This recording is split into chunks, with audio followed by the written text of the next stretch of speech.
Halo teman-teman, welcome. Ini sharingnya Bu Dani, aku matiin dulu ya, karena ntar aku nggak kelihatan.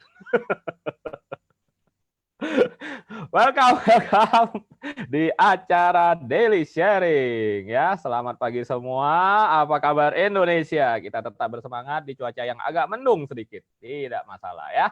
So show must go on. Oke. Nah, hari ini adalah hari apa ya? Oh, Jumat. Hari ini adalah hari Jumat. Aku sampai lupa hari. Hari ini adalah hari Jumat dan kita bertemu di acara Daily Sharing dengan tema Fantastic Friday. Ya, every Friday is always fantastic, as is every other day. Oke. Hari ini karena fantastik, maka kita kedatangan insan-insan fantastik juga. Iya, dan dipimpin oleh ibu kita. Bukan Kartini, tapi ibu kita Kirana. Nah, ini adalah tokoh fantastik hari ini yang akan men-sharingkan ya tentang ya nanti aja ya, nanti kalau tentangnya nanti aja. Nanti beliau sendiri yang cerita. Masih rahasia. Nanti aku minta beliau untuk menceritakan latar belakangnya dulu ya. Nanti baru masuk ke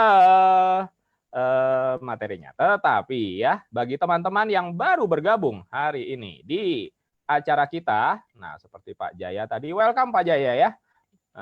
Dan teman-teman ada Bu Diana juga ya.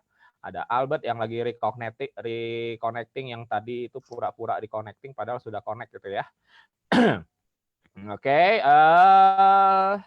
acara ini kita berlangsung setiap hari. Oke, teman-teman, berlangsung setiap hari di Facebook, di meeting ID yang sama, di Zoom meeting ID yang sama dengan password yang sama, dan bisa dilihat online juga di Facebook group yang sama. Dan silahkan join di Facebook group ini bila Anda ingin memutar ulang rekaman dari sesi-sesi yang kemarin-kemarin.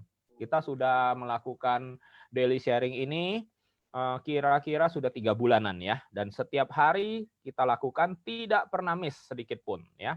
Dan satu hari kadang-kadang bukan cuma satu sesi, bisa sampai 2 sesi, bahkan kadang-kadang ada 3 sesi ya.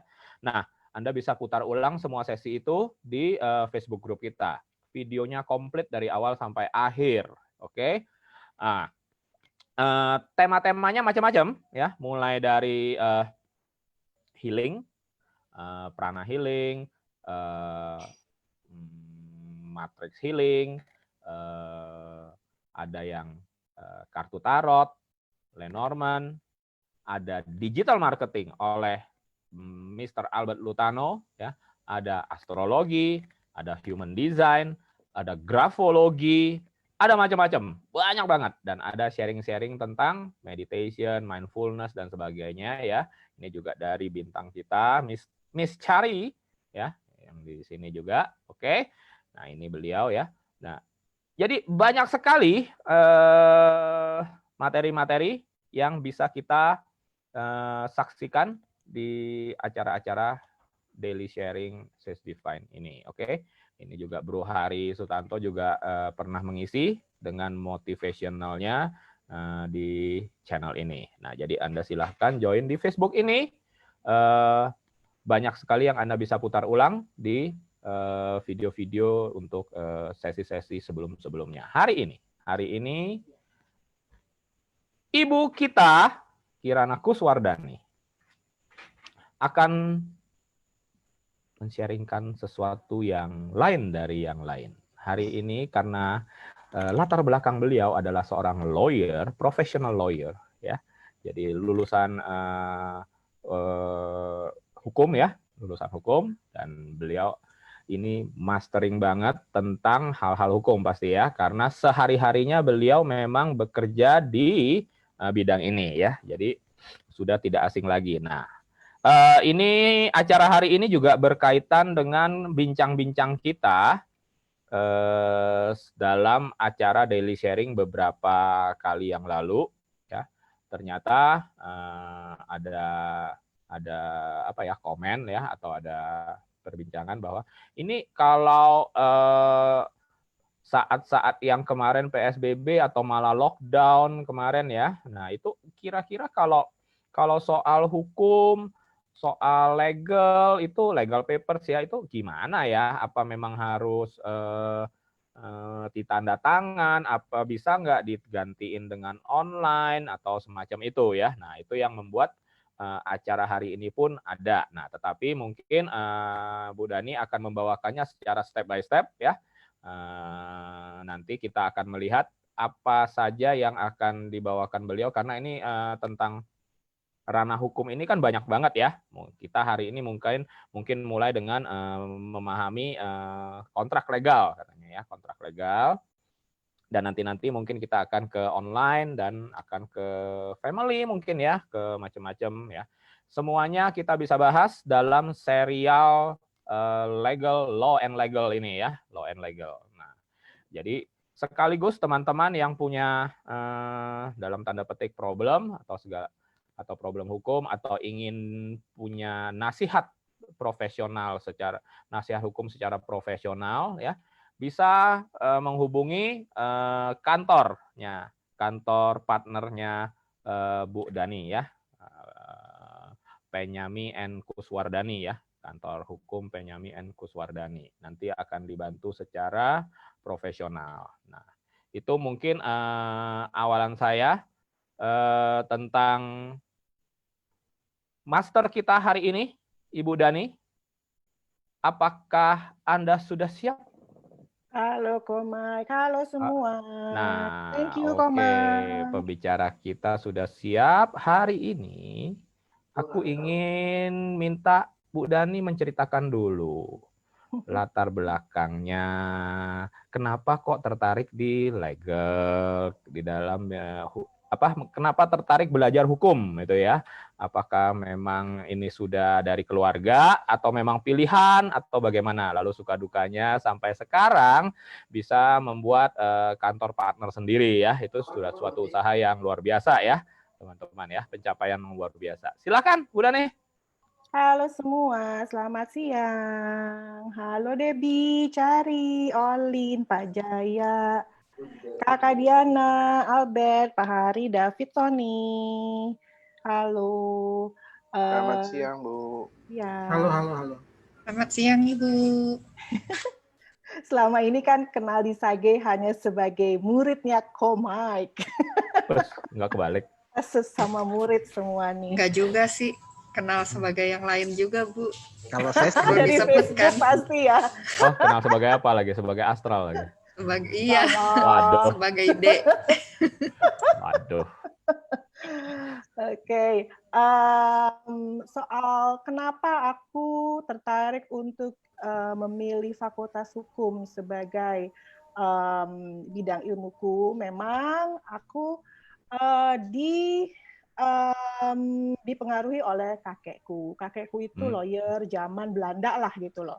Nah, tapi kemudian akhirnya beliau tidak melanjutkan sebagai lawyer, pengacara pada zaman Belanda itu, akhirnya malah terjun ke bisnis.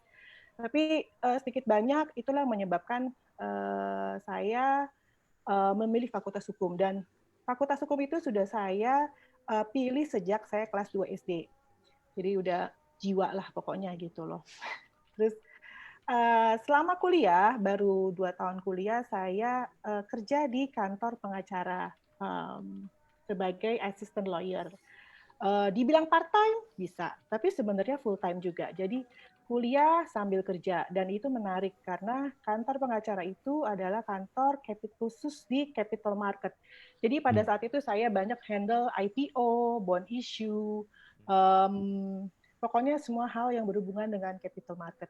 Disitulah saya mengenal perusahaan dan dokumen-dokumennya. Setelah dari kantor pengacara, kemudian karena menikah dan hamil, akhirnya saya pindah ke corporate sebagai in-house.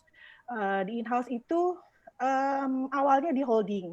Jadi nggak terlalu menarik ya kalau di holding hanya memegang dokumen-dokumen anak-anak perusahaan, transaksi pun tidak terlalu dilibatkan. Paling kita hanya mengatur paper-paper company dari holding itu. Dia bisa jadi 100 company, 200 company, paper company lah pada zaman itu.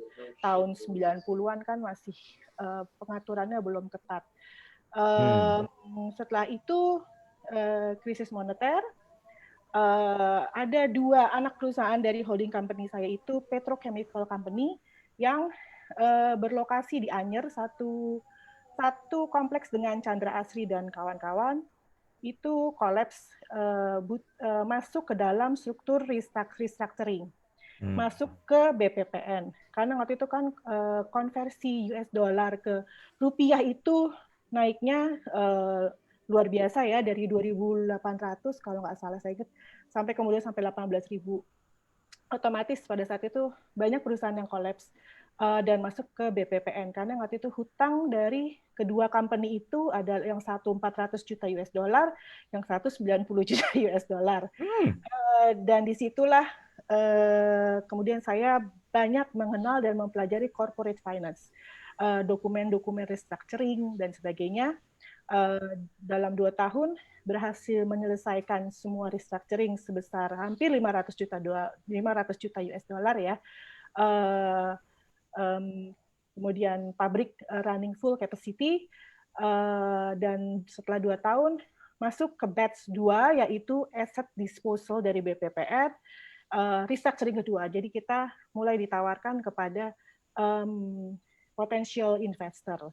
Di situ kemudian restructuring kedua, setelah selesai semua sekitar 1 tahun lah ya, 1 tahun, akhirnya saya mulai diambil oleh salah satu shareholders yang bergerak di media, jadi punya media empire lah. Tapi waktu itu akhirnya saya nggak cocok, saya pikir udahlah saya mendingan bikin sendiri. Dan umur yang waktu itu juga udah sekitar umur berapa ya, 35-an lah, mendingan bikin sendiri aja lah gitu. Oh ya, sebelumnya saya sebagai legal head, jadi memang saya punya kekuasaan dan banyak bisa melakukan creativity sebagai legal. Karena sebagai legal itu bukan hanya melulu tunduk pada aturan-aturan yang berlaku, tapi transaksi-transaksi yang ada justru kita banyak ditantang untuk mengisi loophole-loophole yang ada. Jadi misalnya ada transaksi ini, gimana, menyalahi hukum nggak gitu. Kita harus putar otak, cari cara di mana bisa menuangkan itu di agreement untuk tidak melanggar hukum, hal-hal seperti itulah. Jadi ya sebenarnya harus kreatif gitu loh sebagai legal dan nggak boleh kaku. Harus mengikuti bisnis sebenarnya. Di saat-saat saya sebagai in-house itu benar-benar ditempa, karena yang waktu itu saya langsung report dengan presiden direktur dan shareholders, many shareholders. Di situ saya benar-benar ditempa untuk nggak bisa bilang say no. Nggak bisa Pak, aturan ini nggak bisa ngomong begitu, karena kita harus cari celahnya. Ini gimana nih, dari Menteng mau ke Monas, harus muter lewat, harus muter lewat Kebayoran, katakanlah, untuk mencapai Monas. Oke, kita lakukan. Jadi hal-hal seperti itulah yang saya dapat banyak ilmu di in-house, di korporasi. Setelah itu saya pikir saya sudah cukup ya bekal ilmu saya untuk memulai masuk ke dalam dunia law firm. Kenapa saya pikir itu cukup? Karena selain korporasi, restructuring, corporate finance, di situ juga banyak arbitrasi nasional dan internasional, litigation ya udah nggak terbilang lah ya. Dan semua karena kebetulan saya legal head dari 2 company itu, ya otomatis saya harus mempelajari semua lah, sampai presiden direktur saya bilang kamu bisa bikin tesis nih kayak gini. Jadi oke. Berbekal kepercayaan diri yang waktu itu saya gabung dengan teman yang lain selama 3 tahun. Nah setelah itu baru kemudian saya join dengan Kak Diana Penyami yang ada di sini. Kita udah 4 tahun nih Kak Diana nih, gitu loh. Nah saya merasa cocok dengan Kak Diana karena kita happy day aja sebagai lawyer gitu. Saya dan Kak Diana bukan tipe lawyer yang maruk, yang mengejar target, mengejar time sheet gitu kan. Jadi ya kita belajar sambil bekerja, sambil belajar astrologi, sambil belajar numerologi. Gitu. Sekian dulu latar belakang kenapa saya terjun ke bidang hukum. Oke, Jadi sip, sebenarnya sip, memang sip. sudah panggilan jiwa, walaupun di astrologi, di pace, dan di monologi tidak ada unsur hukum sedikit pun pada ini saya pada my life purpose. Oke, kita sekarang boleh lanjut ya, Ko? Silakan, langsung. Ya, aku share screen ya. Oke. Asik. Nah, teman-teman, di sini saya mungkin sedikit akan sharing soal anatomi struktur kontrak hukum. Kenapa? Karena saya pikir basic inilah yang akan dipakai oleh teman-teman dalam kehidupan. Saya menyadari bahwa teman-teman di sini semua kan rata-rata pebisnis. Di sini juga saya tidak akan menyajikan terlalu secara materinya, secara ilmu atau teori belaka, tapi justru saya mengajarkan teman-teman untuk smart melihat satu agreement. Makanya saya di sini kasih judul tips and trick menghadapi kontrak. Bentar ya. Oke, yang pertama ini basic yang harus dimengerti oleh semua pelaku pebisnis yang akan menandatangani kontrak, yaitu pasal 1338 KUH Perdata. Perjanjian itu dibuat dan berlaku sebagai undang-undang bagi pembuatnya. Jadi yang paling tinggi dalam suatu perjanjian adalah perjanjian itu sendiri, dan itu harus dipahami oleh teman-teman. Kadang pelaku bisnis maunya cepat ya, saya pengalaman sekali. Pelaku bisnis maunya cepat, udahlah tanda tangan aja lah gitu. Supplier udah nungguin, vendor, buyer udah nungguin. 1 lembar aja cukup. No, jangan. Bukannya apa-apa ya, itu undang-undang yang kalian akan tanda tangani loh gitu. Jadi kalau bisa agak berhati-hati di sini, make time untuk review, untuk duduk, untuk membaca. Karena ini undang-undang yang akan kalian tanda tangani. Tidak ada yang lebih tinggi dari perjanjian itu sendiri. Gitu. Oke, kita lanjut ya. Nah, selain selain perjanjian itu berlaku sebagai undang-undang, ada satu pasal lagi yaitu pasal 1320 KUH Perdata. Itu salah satu basic dari kontrak. Yaitu satu, pada saat kalian menandatangani atau mau masuk atau mau membuat suatu kontrak, harus ada kesepakatan. Kesepakatan itu adalah hal mutlak dan yang utama. Kemudian yang kedua, cakap. Cakap di sini secara hukum dia sudah harus bisa bertanggung jawab secara hukum. Yaitu kalau di Indonesia kan umur 18 tahun up ya.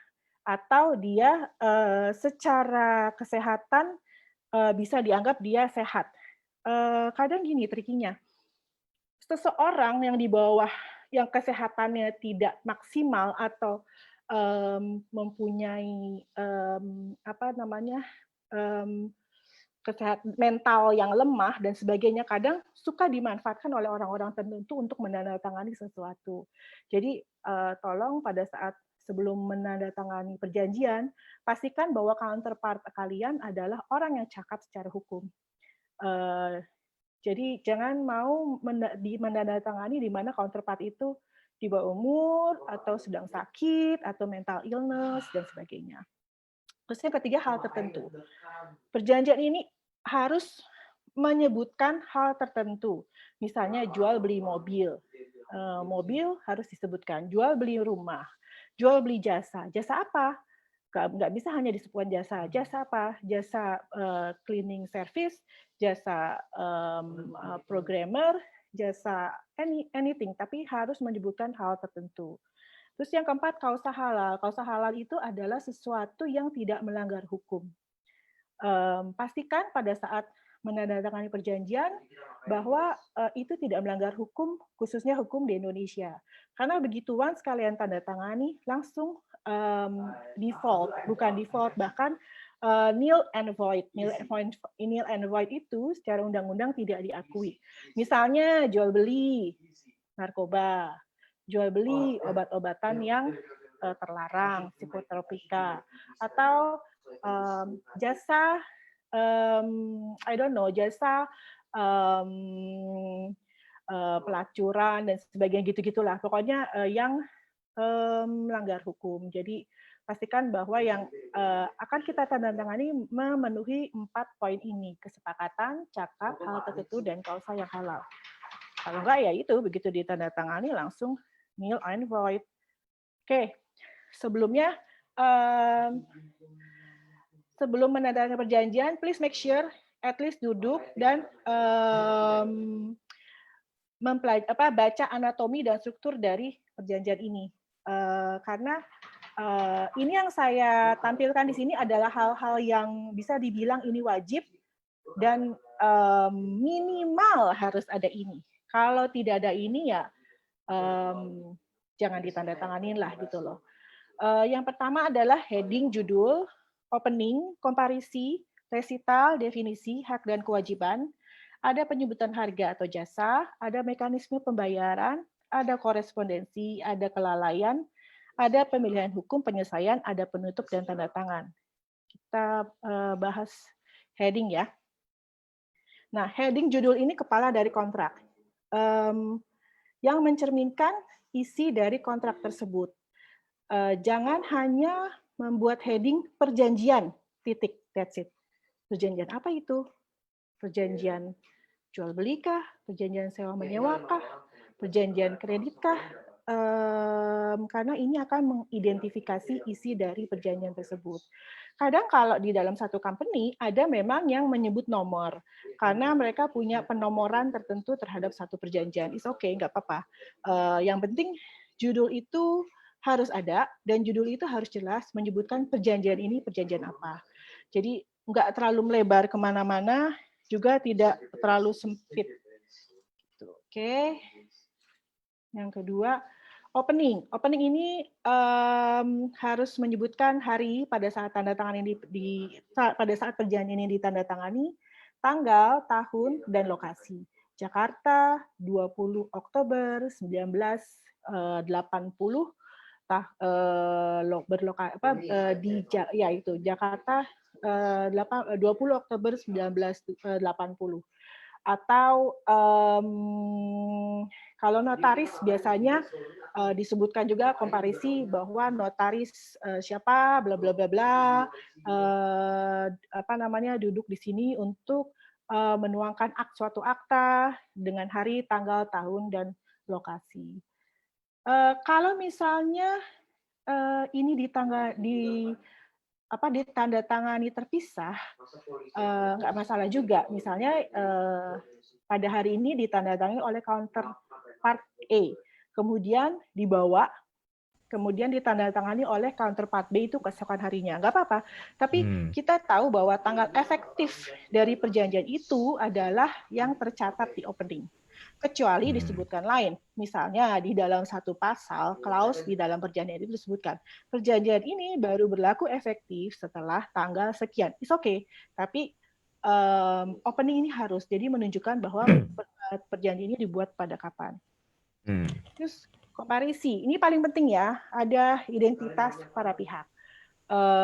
Itu harus memuat KTP, alamat, kedudukan, jabatan, cakap atau tidak.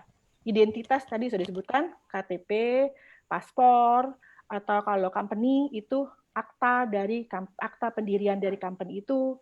Kalau akta pendirian itu ada perubahan yang merujuk ke anggaran dasar, ya disebutkanlah perubahan anggaran dasar itu. Kemudian alamat itu kalau personal gampang ya, alamat kan ada jalan apa dan sebagainya. Tapi kalau company harus dilihat dia berkedudukan di mana. Berkedudukan di Jakarta, atau berkedudukan di Bogor, atau berkedudukan di mana, itu harus disebutkan. Kemudian kedudukan jabatan para pihak. Nah, kedudukan ini juga penting, di mana kalau menandatangani perjanjian, counterpart yang menandatangani perjanjian itu liable nggak untuk menandatangani perjanjian itu. Misalnya direksi, direktur utama, atau general manager atau manager. Biasanya kalau di anggaran dasar itu selalu disebutkan yang bisa membuat kesepakatan dengan pihak ketiga, biasanya direktur utama atau satu direktur utama dan satu direksi atau dua direksi seperti itu. Jadi kalau bisa diminta anggaran dasar dari counterpart, kalau ini antar company ya, atau personal dengan company itu, sebentar ya, ini anjingku nih. Aduh. Anjing minta keluar. Beginilah kalau di bawah ada anjing. Sebentar.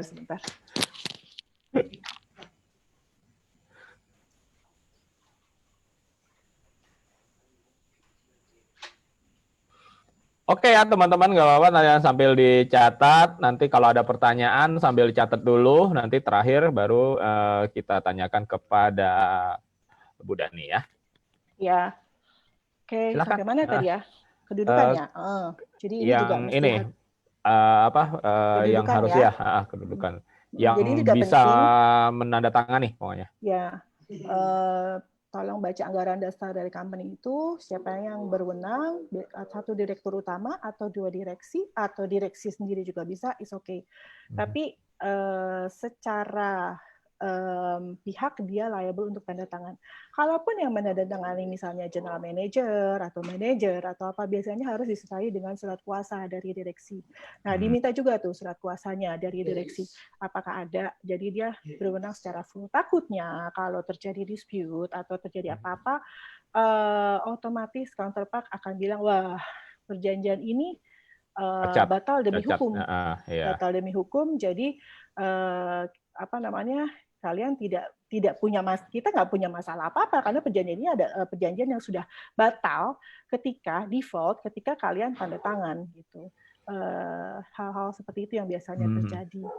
Kemudian cakap atau tidak itu kembali lagi umur, kemudian dia itu secara mental sehat, dan biasanya kalau menyangkut satu aset, penjualan satu aset untuk pribadi, itu harus ada surat persetujuan dari istri.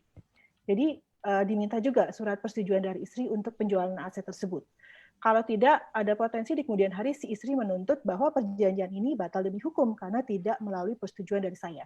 Kecuali kalau dalam perkawinan tersebut ada perjanjian pemisahan harta.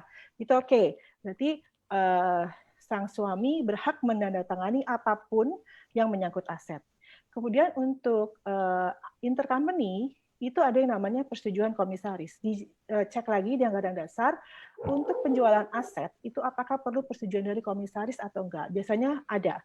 Dan komisaris juga dicek di anggaran dasar. Komisaris utamakah saja atau dua komisaris atau berapa. Bahkan ada penjualan aset yang perlu persetujuan dari rapat umum pemegang saham.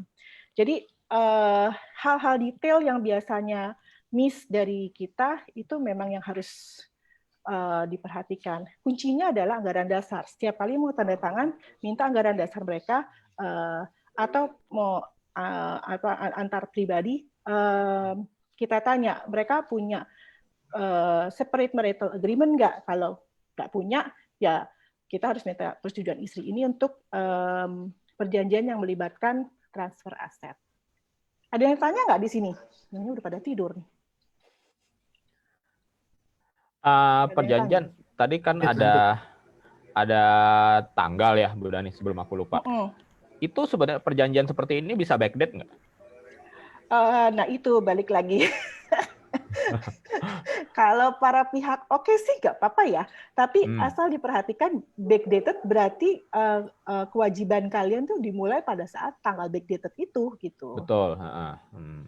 Sebenarnya nggak boleh. Oke aja. Kalau para pihak sepakat ya oke aja sih gitu loh. Yakinkan bahwa para counterpart nggak akan menuntut di kemudian hari. Ada ini nggak, ada precautions ya nggak? Misalnya begini nih, kalau aku mau buat backdate misalnya 5 tahun lalu misalnya atau 6 tahun lalu, tetapi kantor pengacaranya baru ada 3 tahun lalu, kan nggak bisa kan gitu artinya? Ya iya kan, harus smart. Materai juga tuh. Harus matching begitu kan, harus memperhatikan gitu ya, harus ya. Materai juga loh, materai ini harus dilihat. Materai ini kan berubah terus ya. Betul. Biasanya kita harus cari materai yang sama dengan tahun pada saat. Betul. Ya. Oke, Gitu. siap. Nah, satu lagi tentang yang AD/ART itu ya, yang AD company. AD company kan bisa berubah tuh dan bisa berapa kali berubah. Nah, kita bagaimana kita tahu itu AD yang terakhirnya dia? Ya, itu tergantung kejujurannya mereka ya, satu itu. Kedua, kalau mereka sudah umumkan di berita negara sih kita bisa cek melalui online ya, melalui berita negara. Tapi ya balik lagi, ini tergantung kejujuran mereka sih gitu loh. Pengalaman aku begini juga, kalau aku buat company di offshore gitu ya, pada saat kan aku lebih simpel dengan ini jadi agak melenceng dikit tapi ini daripada nanti yang melalui internet itu ya Mauritius, daripada nanti lupa itu akan selalu dianggap PMDN di negara sana kan gitu loh, karena kalau aku masuknya PMA jadi ribet kan maksudnya kan. Tapi aku kan nggak mungkin aku yang invest semuanya, uang dari aku semua, tapi kan aku nggak mungkin membuat dia menjadi mayority kan gitu kan.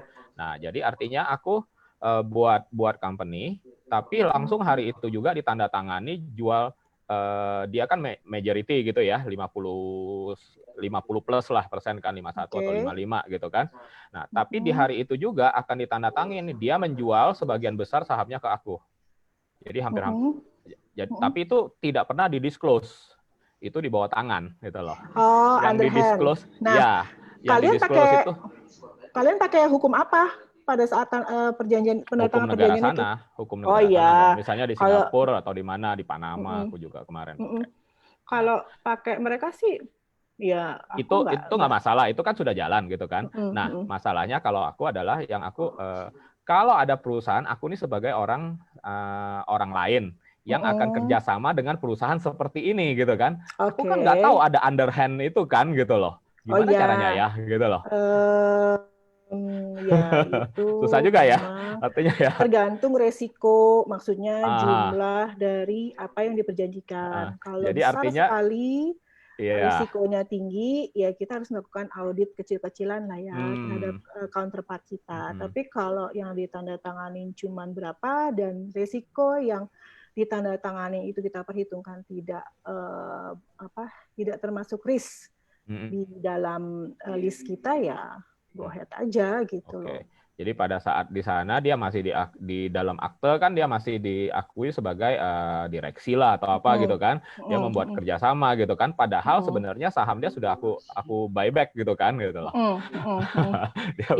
Pada tanggal itu nggak ada lagi gitu. Kondisi buyback juga di Indonesia tuh berubah-ubah terus loh. Jadi sempat dulu nggak boleh buyback. Dulu sempat boleh di sebelum sebelum 98 tuh nggak boleh ada underhand yang back to back ya, itu bukan buyback ya, back to back. Kemudian setelah 98 sempat boleh, kemudian dilarang lagi, boleh lagi. Jadi tergantung. Oke deh. Perekonomian lah sebenarnya. Ya, artinya memang harus pinter-pinter aja ya artinya ya. Masih ada bolongnya gitu ya. Menghitung resiko juga lah kok. Jadi kalau emang gede banget ya harus melakukan audit terhadap counterpart gitu.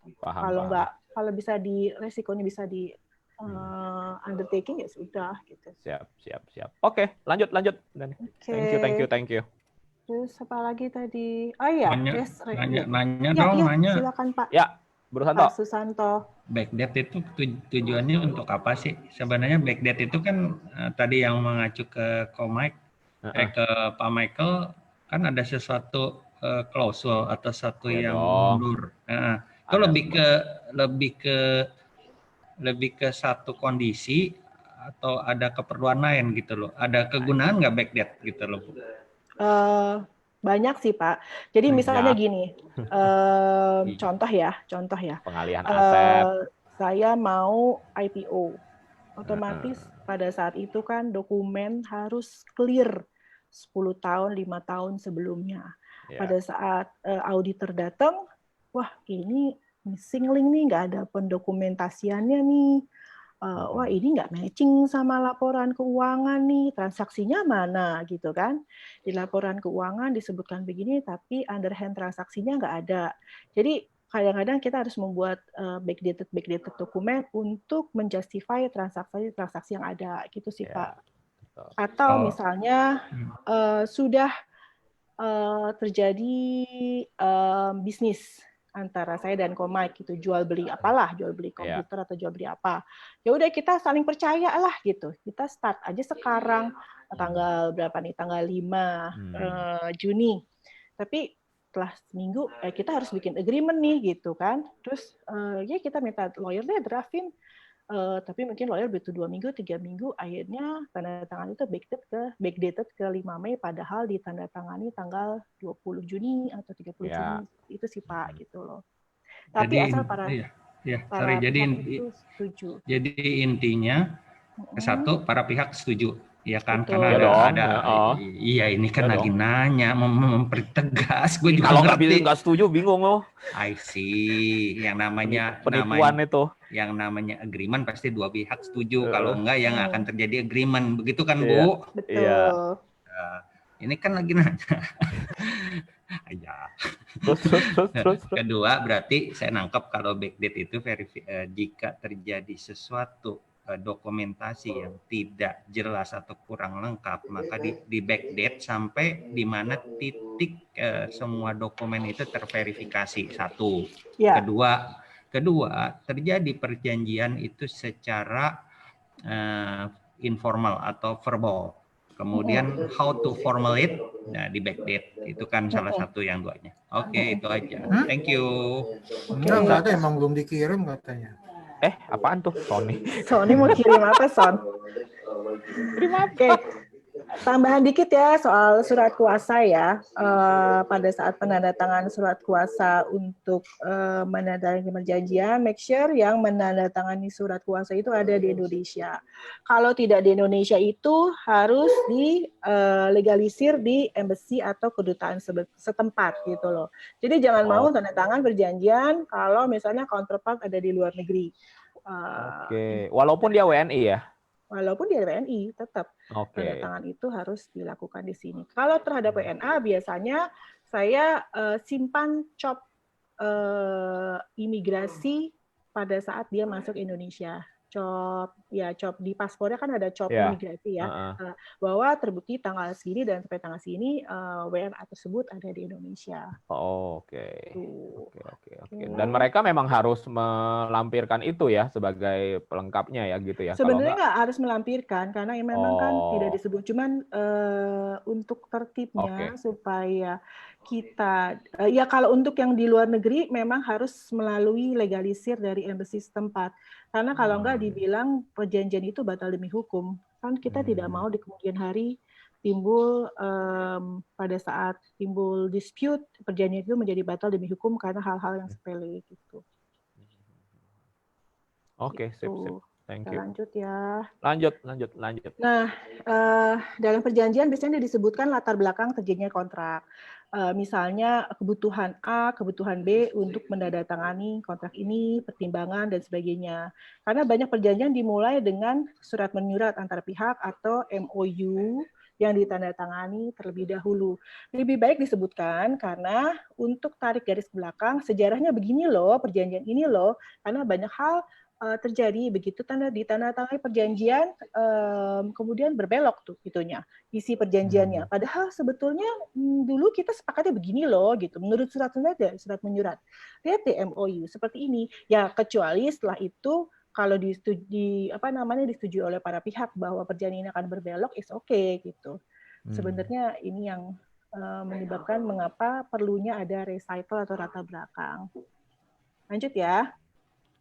Nah, definisi ini antara penting-penting dan enggak penting. Kalau perjanjiannya cuma selembar 2 lembar, oke, nggak pakai definisi. Tapi kalau perjanjiannya 3-4 lembar atau 5 lembar lebih, penting pakai definisi. Karena rujukan hukum yang akan dibaca itu tergantung dalam definisi ini. Misalnya hal yang panjang ya, misalnya PT Kongkalingkong Tbk. Dalam kurung kita definisikan sebagai Kongkalingkong tok tanpa menyebutkan PT dan Tbk. Nah itu nanti ke bawah semua harus kita sebutkan sebagai Kongkalingkong, quote unquote. Kemudian misalnya soal produknya, Indomie rasa ayam bawang. Kan kita nggak usah harus menyebutkan sampai ke bawah Indomie rasa ayam bawang, itu kan akan panjang sekali. Mana tahu di tengah-tengah agreement kita hanya menyebutkan sebagai Indomie. Nah, akhirnya kita singkat sebagai Indomie. Jadi sampai ke bawah kita hanya menyebutkan itu sebagai Indomie. Atau misalnya menyebutkan juga aset. Lokasi di Jalan Menteng nomor 28, Jakarta Pusat, Indonesia. Ya, kita nggak harus menyebutkan lokasi itu kan, tapi kita harus menyebutkan aset, quote unquote dalam kurung aset. Jadi definisi ini antara penting dan kepenting, tapi ya kalau perlu sih konsisten aja gitu loh. Jadi pada saat terjadi dispute nanti, karena kebiasaan lawyer lawan tuh suka gini, apa aset apa? Nggak ada definisi di atas gitu kan. Kayak pihak pertama, pihak kedua gitu juga ya. Iya, di sini kamu menyebutkan Jalan Menteng. Di sana kamu menyebutkan Jakarta Pusat saja yang kayak gitu-gitu sih. Jadi lebih ya kalau kita tertib membuat suatu kontrak lebih enak lah gitu untuk kalau bisa terjadi ada satu dispute gitu. Nah, ini hak dan kewajiban ini masuknya dalam kategori important. Kalau pada saat kita skimming suatu kontrak tidak ada klausul hak dan kewajiban, mendingan kita mintakan. Jadi ini kan mengatur hak dan kewajiban masing-masing para pihak. Kemudian yaitu ada pembagian pekerjaan, ada pengaturan para pihak, kemudian remunerasi dan sebagainya. Jadi sebenarnya ini kontrak ini termasuk dalam freedom of contract, asal tidak bertentangan dengan undang-undang. Kembali lagi ke halaman kedua tadi, yaitu pasal 1338 KUH Perdata. Tuh. Nah, di sini kalau misalnya menyangkut kontrak yang biasa is okay. Tapi kalau menyangkut kontrak yang agak jelimet, sesuatu yang kita nggak ngerti gitu, mendingan kita minta konsultasi dengan pihak yang ngerti.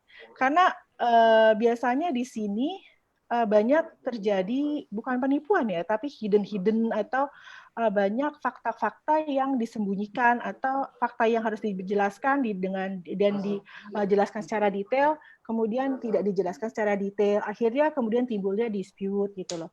Jadi kalau bisa, walaupun posisi kita sebagai direktur utama atau direktur, misalnya, tapi perusahaan kita bergerak dalam bidang percetakan seperti kayak Olin tadi, tapi kita ingin tanda tangan kontrak soal bidang IT, ya harus konsultasi dengan IT dan harus konsultasi juga dengan, ya kalau bisa sih lawyer, tapi cari lawyer yang kompeten di bidang IT gitu. Karena nggak semua lawyer kompeten di bidang-bidang yang ada. Masing-masing lawyer akhirnya punya specialize masing-masing. Gitu. Ada pertanyaan yang ini? Hello. Ayo, sip. Belum ngantuk kan? Belum. Ini Jelas mah terang. banget. Lagi Ini terpesona. Ini mah terang. Pesona. Sedang lagi terang-terangnya. Oke, lanjut ya. Maafkan anjing-anjingku itu ya, biasa Nora lewat. Oke.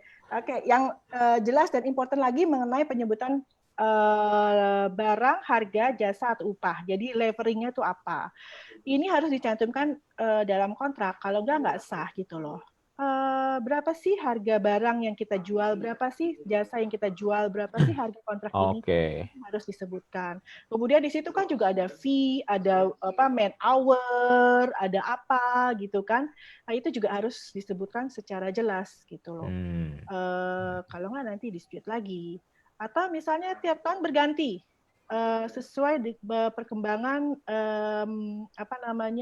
perkembangan bunga bank, ya kan? Kadang-kadang ada seperti itu. Nah itu harus disebutkan mengacu kepada bunga bank BCA kah, Bank Mandiri kah, gitu. Hal-hal yang seperti ini. Kalau bukan bank, tetapi misalnya ada imbalan misalnya ya kerja, tapi bukan profit sharing, tetapi misalnya begini, setiap tahun dijamin akan ada kenaikan gitu, kenaikan untuk share ya semacam imbal keuntungan lah kayak gitu ya, imbal keuntungan, dan setiap dalam 5 tahun ke depan atau dalam 10 tahun ke depan selalu akan ada peningkatan secara berkala, tetapi angkanya nggak pasti gitu, gimana ya? Nggak bisa ya? memang didefinisikan aja, tapi kan tetap harus ada acuannya ya. Maksudnya mengacu kemana gitu Ya, kan. itu sulit ya, karena 1% sama 10% kan bisa beda ya. Ya, kecuali dalam satu agreement itu didefinisikan lagi ada satu pasal, tiap 3 tahun kita akan negosiasi, ya kan. Yang penting barangnya di lock dulu nih di depan gitu loh. Tapi soal harga tiap 3 bulan direview kembali dan kita nego kembali. Hal itu seperti itu bisa sih.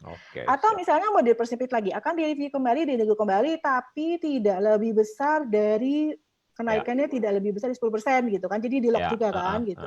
Atau pengurangannya angka atau angka bawah ya kita bisa lock gitu ya.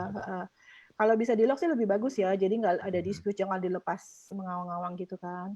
Oke, siap. Biasanya sih disebut minimum ya, itunya kan, minimum persentasenya. Kecuali misalnya dengan klausul force majeure atau apa, biasanya seperti itu. Iya. Nah, itu kalau klausul force majeure gimana tuh, Bu Dani? Nanti ya kok. Nanti ya, oke sip. Oke sip. Oh, aku mau numpang nanya juga nanti ya, Bu, force majeure-nya COVID itu force majeure nanti. Nanti deh pas sampainya. Nih seru nih. Oke, lanjut sebentar. Oke, mekanisme pembayaran ya. Ini cara pembayaran perlu banget. Ya kalau simpel sih gampang ya. Cuman kalau ada termin pembayaran atau ternyata perjanjian ini menggunakan jasa LC, letter of credit, apalagi ekspor import kan gitu. Kalau menggunakan letter of credit harus disebutkan letter of credit mana, SKBDN kah? Kalau di Indonesia kan SKBDN ya, kalau di luar negeri kan pakai LC. Nah itu juga kan ada aturan hukumnya yaitu UCP 600 sekarang. Jadi mekanisme LC ini di cover oleh UCP 600 itu sendiri. Jadi detail dari pembayaran LC ini kalau kita jadi UCP 600 ini harus disebutkan lah di dalam perjanjian ini. Perjanjian ini menggunakan LC bla bla bla bla bla ya kan? Apa 30 hari, 60 hari, 90 hari. Nah, UCP 600 ini harus disebutkan di situ karena enggak LC ini akan liar gitu loh, menggunakan aturan yang mana. Jadi kalau SKBDN bisa menggunakan aturan dari Bank Indonesia. Nah, jadi harus karena LC ini tuh di hukum Indonesia tidak ada. Jadi mekanisme ini diatur oleh satu mekanisme sendiri dari ICC. Gitu. Terus artinya counterpartnya itu pasti asing dong ya kalau udah kayak gitu. Bisa Indonesia loh kok. Bisa Indonesia ya? Iya, SKBDN Indonesia. Perwakilannya ya. Enggak perwakilannya. Indonesia itu Indonesia. Karena Indonesia kan Indonesia. kita port to port kan, misalnya barang port to port ya kan. Kemudian untuk amannya. Ya satunya perusahaannya beroperasi di luar aja gitu kan ya. Mau naik di luar, tapi misalnya sebentar Pak, misalnya gini loh, ini pengiriman barang dalam jumlah besar, kita tidak bisa, kita pikir resikonya tinggi, kita tidak bisa mengandalkan kita tidak bisa mengandalkan by account-nya mereka, apalagi kita lihat mereka ternyata kayaknya nggak gitu liable ya perusahaannya gitu kan, kita pakai LC. Kenapa kita pakai LC? Berarti untuk pembayaran kita terjamin. Kalau mereka tidak sanggup bayar, banknya akan bayarin ke kita kan? Iya, betul. Karena kemudian LC itu berubah jadi perjanjian kredit, mereka terserah mereka gitu. Tapi yang penting kita terjamin pembayarannya gitu. Oke, Pak Santo mau nanya apa Pak? Itu ini mau nanya, biasanya kan kalau saya suka dapat lah dari misalnya dari calo atau apa, saya biasanya agak malas gitu. Dari mana Pak? Calo. Oke. Agent. Misalnya begini, ada satu project kontraktor lah. Kan saya di kontraktor, umumnya tuh yang terjadi adalah buat investasi, tetapi dia membayarnya dengan SKBDN. Dia bilang cukup safe. Kalau saya biasanya kan kalau asing nggak mau, biasanya LC. Nah, pertanyaan saya, SKBDN itu cukup safe nggak? Dan ada mengikat secara hukum nggak? Atau dia tipikalnya sama LC nggak gitu loh? Itu sih Bu. Terutama yang untuk kasus pembayar ada nilai proyek, dibayarnya kan di akhir seperti itu. Gitu. Bapak bisa ada bank guarantee juga kan untuk coverage safety-nya itu kan. Bank garantinya maksudnya local bank gitu ya Bu ya. Berarti misalnya Performance dengan bond, bank guarantee gitu loh Pak. Jadi suruh mereka apply performance bondnya itu kita pegang. Kan mereka bisa ke hal-hal yang seperti itu sih. Oke, balik ke SKBDN dulu. SKBDN itu cukup aman buat kita. Karena apa? Begitu once mereka default, tidak melakukan pembayaran, berarti banknya yang melakukan pembayaran gitu. Tapi ingat Pak, di dalam agreement itu sebutkan cantuman SKBDN dari reputable bank. Reputable bank itu sudah ada termnya, yaitu Bank Mandiri, Bank BCA, Bank BNI, Bank BRI. Kalau bisa langsung disebutkan gitu loh. Misalnya SKBDN Bank Mandiri gitu loh Pak. Jadi jangan dilepas SKBDN-nya bank entah berentah gitu loh. Mana tahu ternyata banknya juga nggak bisa bayar gitu kan, atau kerjasama dengan mereka, itu sering terjadi gitu loh Pak. Tipsnya sih di situ gitu. Berarti banknya cukup bank lokal tapi cukup yang reputable ya Bu. Iya, ya, minta yang reputable Pak. Ya itu 5 kalau bisa yang papan plat merah lah Pak. Karena kan resiko. Pertanyaan kedua adalah dengan SKBDN ini bisa default nggak gitu loh. Default maksudnya? Default. Default. Oh, default. Default bisa sih. Pembayarannya dari mereka sih bisa nggak default. Bisa juga default, kecuali kalau mereka udah teriak saya mau stop gitu. Tapi once kita lihat itikat mereka sudah tidak jalan, ya udah SKBD-nya. Tapi biasanya sih bisa sih Pak. Kecuali ada permainan ya di antara mereka ya gitu. Pengalaman saya sih SKBD selalu lancar. Misalnya 30 hari, 60 hari, 90 hari, minta yang 30 hari aja kali Pak, jangan yang terlalu panjang kali waktunya gitu loh. Ya berarti SKBDN itu berarti seperti LC kan, berarti nilai proyek itu dipegang oleh bank tersebut kan, artinya. Betul. Jadi yang melakukan pembayaran itu bank itu, gitu. Iya, kalau mereka default, company itu default, berarti nanti ya antara bank itu dengan company itu biasanya SKBDN akan terkonvert menjadi perjanjian kredit antara company itu dengan bank itu, gitu. Berarti SKBDN itu begitu waktu diterbitkan adalah company sudah menggarantikan ke bank tersebut kan, dalam arti collateral base kan seperti itu. Iya, betul. Oke. Ya, terima kasih Bu. Terus, oke. Ada lagi pertanyaan? Mbak Dani, Ira nih Mbak. Iya Mbak Ira. Oke. Mau tanya, agak melenceng dikit tapi tentang hukum waris. Oh, itu ada waktunya nanti ya Mbak. Nanti aku kasih deh. Gini. Hukum waris. Ira. Teman dia punya anak angkat soalnya. Oh, oke. Anak angkat, oke. Nanti itu diwariskan. Pokoknya harta kamu diwariskan ke aku aja, Ira. Udah. Tenang Mbak Ira, nanti ada serinya hukum waris. Aku udah bilang ke Komik, ini pasti kita yang kepake kan kontrak dulu ya. Habis kontrak mau lebih spesialis ke e-commerce, mau apa, oke, gitu. Tapi nanti juga ada hukum waris, hukum. Kita ketemu dengan Bu Dani setiap minggu. Gitu. Kita ketemu dengan Bu Dani setiap minggu, tenang aja. Ini acara tetap. Boleh. Terima kasih Mbak Dani. Not now, jauh banget itu Mbak Ira. Oke, ditunggu. Oke, lanjut ya. Ada lagi pertanyaan? Enggak ya? Oke, lanjut soal rekening pembayaran. Rekening pembayaran ini juga penting. Misalnya BCA nomor sekian, Bank Mandiri nomor sekian. Ini kalau nggak pakai SKBDN atau nggak pakai LC ya. Karena pengalaman terjadi adalah pada saat melakukan pembayaran dengan rekening lain atau dengan cash gitu segala macam. Kemudian kalau nggak sampai ke kita, entahlah ya di tengah jalan siapa yang mengambil, itu kan terjadi dispute. Jadi sepanjang rekening pembayaran itu disebutkan dan masuk ke rekening pembayaran yang telah disepakati bersama, itu potensi dispute berkurang. Tuh. Waktu pembayaran of course penting lah ya di sini ya, no doubt lah. Ada pertanyaan sebelum lanjut? Ya, lanjut ya. Nah, korespondensi ini juga penting. Penyebutan detail korespondensi. Kontak personnya siapa harus disebut. Nggak usah direktur utama, nggak apa-apa. mau staff, oke. Tapi ada kontak personnya, alamat, email, telepon. Karena kalau tidak disebut detail, pada saat terjadi dispute, kita tulis surat atau tulis email ke perusahaan counterpart kita, mereka akan bisa menyanggah Anda tidak mengirimkan berita kepada kontak person kami, berarti kami tidak menerima berita tersebut. Jadi sini emang banyak celah yang bisa dibuat oleh counterpart pada saat mereka mau nakal. Ini hal-hal detail-detail seperti ini deh, mereka suka bermain di sini gitu. Jadi ini juga penting sih sebenarnya. Lanjut ya.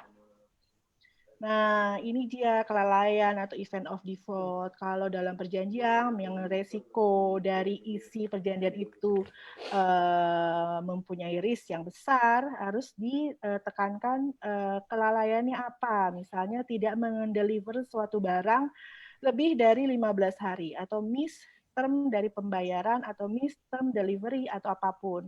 Kemudian ada denda ya. Jadi pada saat biasanya Pak Santo ya, kontraktor ya Pak, kalau ada default penyelesaian kontrak pembangunan, biasanya kan ada denda atau ada penalti dan sebagainya. Tapi ada maksimumnya biasanya, aman dikunci gitu, 5-5% biasanya ke Indonesia. Nah, kalau untuk kontraktor, Pak, lebih baik mengacu pada Undang-Undang Jasa Konstruksi. Di situ sudah disebutkan standardized dari perjanjian kontraktor. Kalau bisa mengikuti di situ aja, Pak. Jadi pada saat kita dispute, kita bilang loh, kita sudah cakap secara hukum nih, gitu loh. Kita sudah mengikuti standardized dari Undang-Undang Jasa Konstruksi. Jadi pada saat kita akan lebih gampang. Jadi ini kalau disebutkan kelalaian event of default ini gampang untuk exit clause, jadi exit dari agreement itu. Kalau enggak ya kita susah dong, misalnya mereka default, terus kita nggak bisa mengakhiri kontrak ini, padahal kita udah bleeding gitu kan. Akhirnya kita harus prolong dengan mereka dengan kondisi yang bleeding dan sebagainya. Tuh, ada lagi? Oh ya, ini juga misalnya bisa dicantumkan spesifikasi barang ya. Misalnya pasir grade A, B, C. Pasir itu kan ada yang pasir, ini saya kasih contoh aja ya. Pasir itu kan ada pasir kali dan pasir pantai. Yang udah terjadi karena pasir kali sekarang itu susah dikirimkan, akhirnya dikirimkanlah pasir pantai. Dan kadang-kadang mereka ngiriminnya juga tricky juga sih pada hari Minggu, di mana tidak ada auditor di situ, tidak ada yang terima cuma satpam. Mereka sodorin tanda terimanya, nih. Nah, pada saat dilihat, loh ini pasir pantai gitu. Jadi hal-hal seperti ini bisa dijadikan semacam bisa dimasukkan sebagai klausul untuk kelalaian. Kalau nggak dimasukin, aduh itu susah banget nanti pembuktiannya. Kita harus menyewa auditor, mereka pasti akan kirim counterpart auditor, kemudian kita sewa lagi auditor independen, dan belum tentu mereka juga mau menerima hasilnya auditor independen, hal-hal seperti ini sih. Ada pertanyaan? Gak ada ya? Nah, ini domisili hukum dan sengketa. Nah, ini force majeure ya, Pak. Oke, kita masuk force majeure dulu deh. Force majeure COVID. Force majeure ini biasanya kita kaitkan dengan peraturan pemerintah setempat. Saya punya klien di Kabupaten Bogor, itu masalah PSBB, masalah penutupan link of business itu, aduh, anjing saya. Masalah kegiatan usaha itu selalu harus dikaitkan dengan peraturan pemerintah setempat. Kebetulan Bogor itu mengeluarkan peraturan PSBB dari tanggal berapa sampai tanggal berapa, bidang kegiatan usaha apa aja yang harus ditutup disebutkan. Nah, dengan demikian kemarin juga saya kirim surat bahwa kalau merujuk dari peraturan pemerintah, kemudian kita harus menutup kegiatan usaha, otomatis di sini kita terkena secara bisnis kita terkena force majeure. Untuk itu mohon untuk adanya keringanan pembayaran atau keringanan pencicilan. Ya kalau mau disebutkan dengan itikat baik nanti akan kita bayar sih boleh, terserah aja gitu. Tapi biasanya force majeure itu selalu dihubungkan dengan peraturan pemerintah setempat. Itu yang kuat, Pak. Karena kalau misalnya kita tidak sebutkan, kecuali emang udah keadaannya kebakaran gitu ya Pak ya, atau banjir yang ternyata terlihat impact-nya gitu kan, pabriknya hangus, habis. Terus pabriknya kena banjir, bisa dilihat bahwa semua aset yang di dalam pabrik itu, semua stok yang di dalam itu kena banjir. Nah, itu bisa dikenakan force majeure. Tapi untuk yang hal-hal yang seperti kemarin COVID atau blokade atau sebagainya, itu memang kita harus kaitkan dengan peraturan pemerintah atau minimal cek berita-berita yang ada. Misalnya daerah Kerawang terjadi pemogokan buruh dari tanggal berapa sampai tanggal berapa. Otomatis 2 hari itu kita tidak ada kegiatan usaha, jadi kita tidak bisa membayar dalam 2 hari itu. Hal-hal seperti itu sih Pak, atau meminta keringanan pembayaran. Nah, COVID biasanya, COVID itu kan ini juga banyak lah beberapa perusahaan, termasuk perusahaan saya yang baru saya masuk kan ini pasti nego lah. Biasanya mediasi kan itu, karena dia sesuatu isu yang baru kan. Benar nggak Bu itu? Jadi mediasi antara dua belah pihak aja, antara pemilik gedung sama kontraktor saling mengenai kesepakatan mundur karena kan terjadi sosial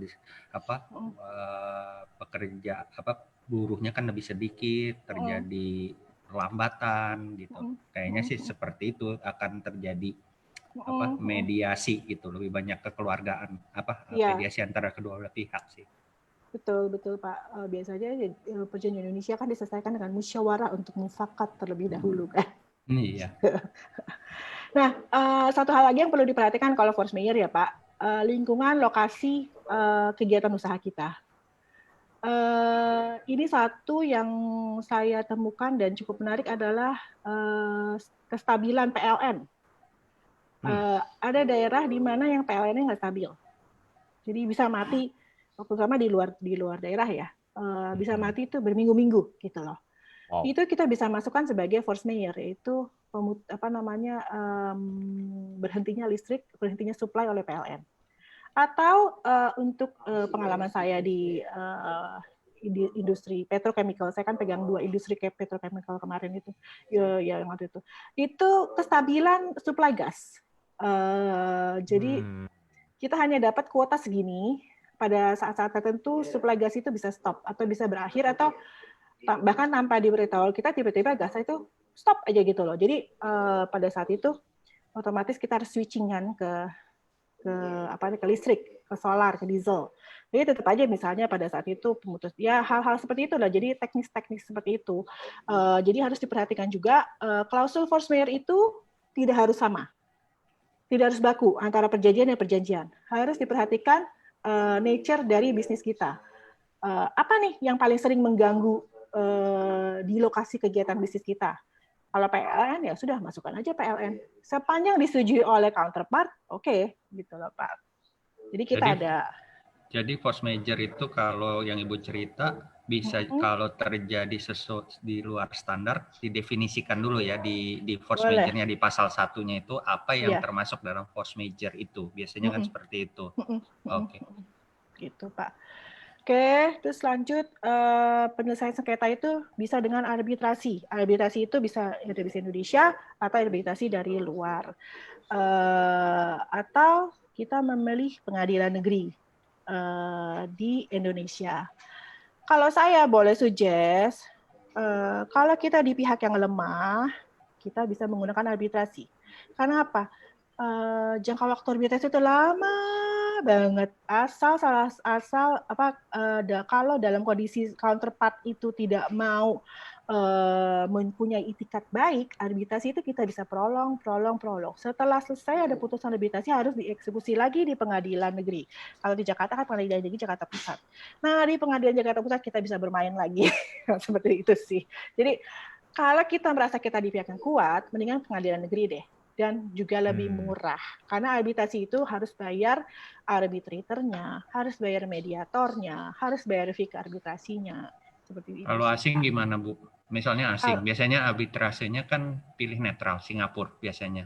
Atau lebih baik tetap mengacu juga ke hukum Indonesia. Umumnya asing takutnya misalnya terhadap local partner gitu loh. Dia lebih miring ke sebelah gitu loh. Oke, saya punya pengalaman ya Pak. Kebetulan saya pernah bersidang arbitrasi di Singapura, itu di Siak, itu 2 minggu ya Pak. Ya itu, jujur kami yang waktu itu prolong terus gitu loh. Karena ya pihak counterpart itu juga tidak memenuhi semua kewajibannya pada saat itu. Tapi itu Pak mahal banget. Tapi at least tidak hit apa yang mereka klaim.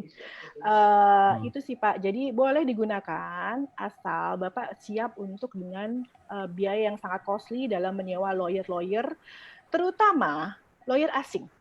Apabila perjanjiannya itu dalam menggunakan perjanjian dengan hukum Indonesia, tapi arbitrasinya di Singapura, otomatis kita harus menyewa lawyer-lawyer Singapura sebagai arbitrator.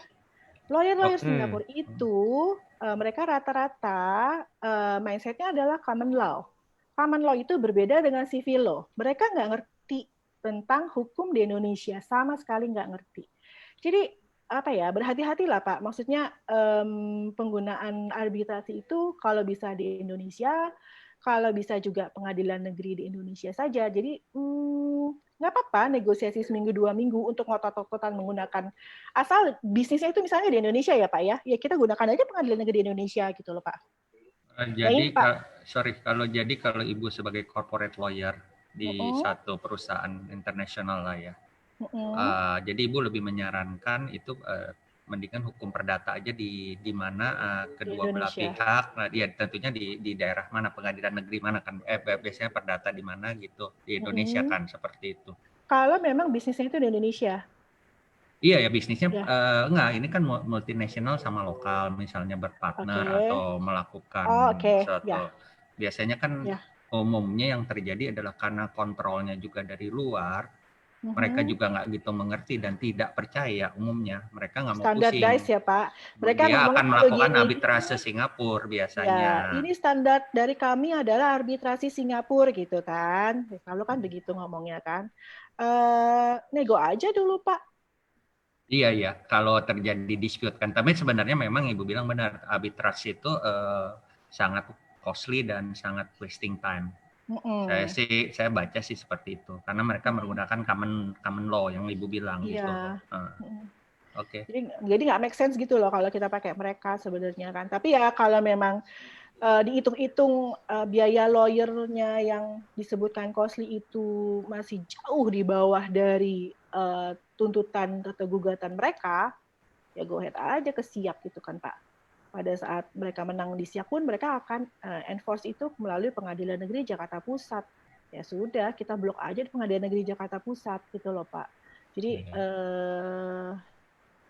sebenarnya asing memandang arbitrasi itu simple. Enggak, kalau buat mereka pada saat mereka enforce ke Indonesia itu bisa dibilang dihitung pakai jari lah mereka bisa lolos gitu loh di Indonesia.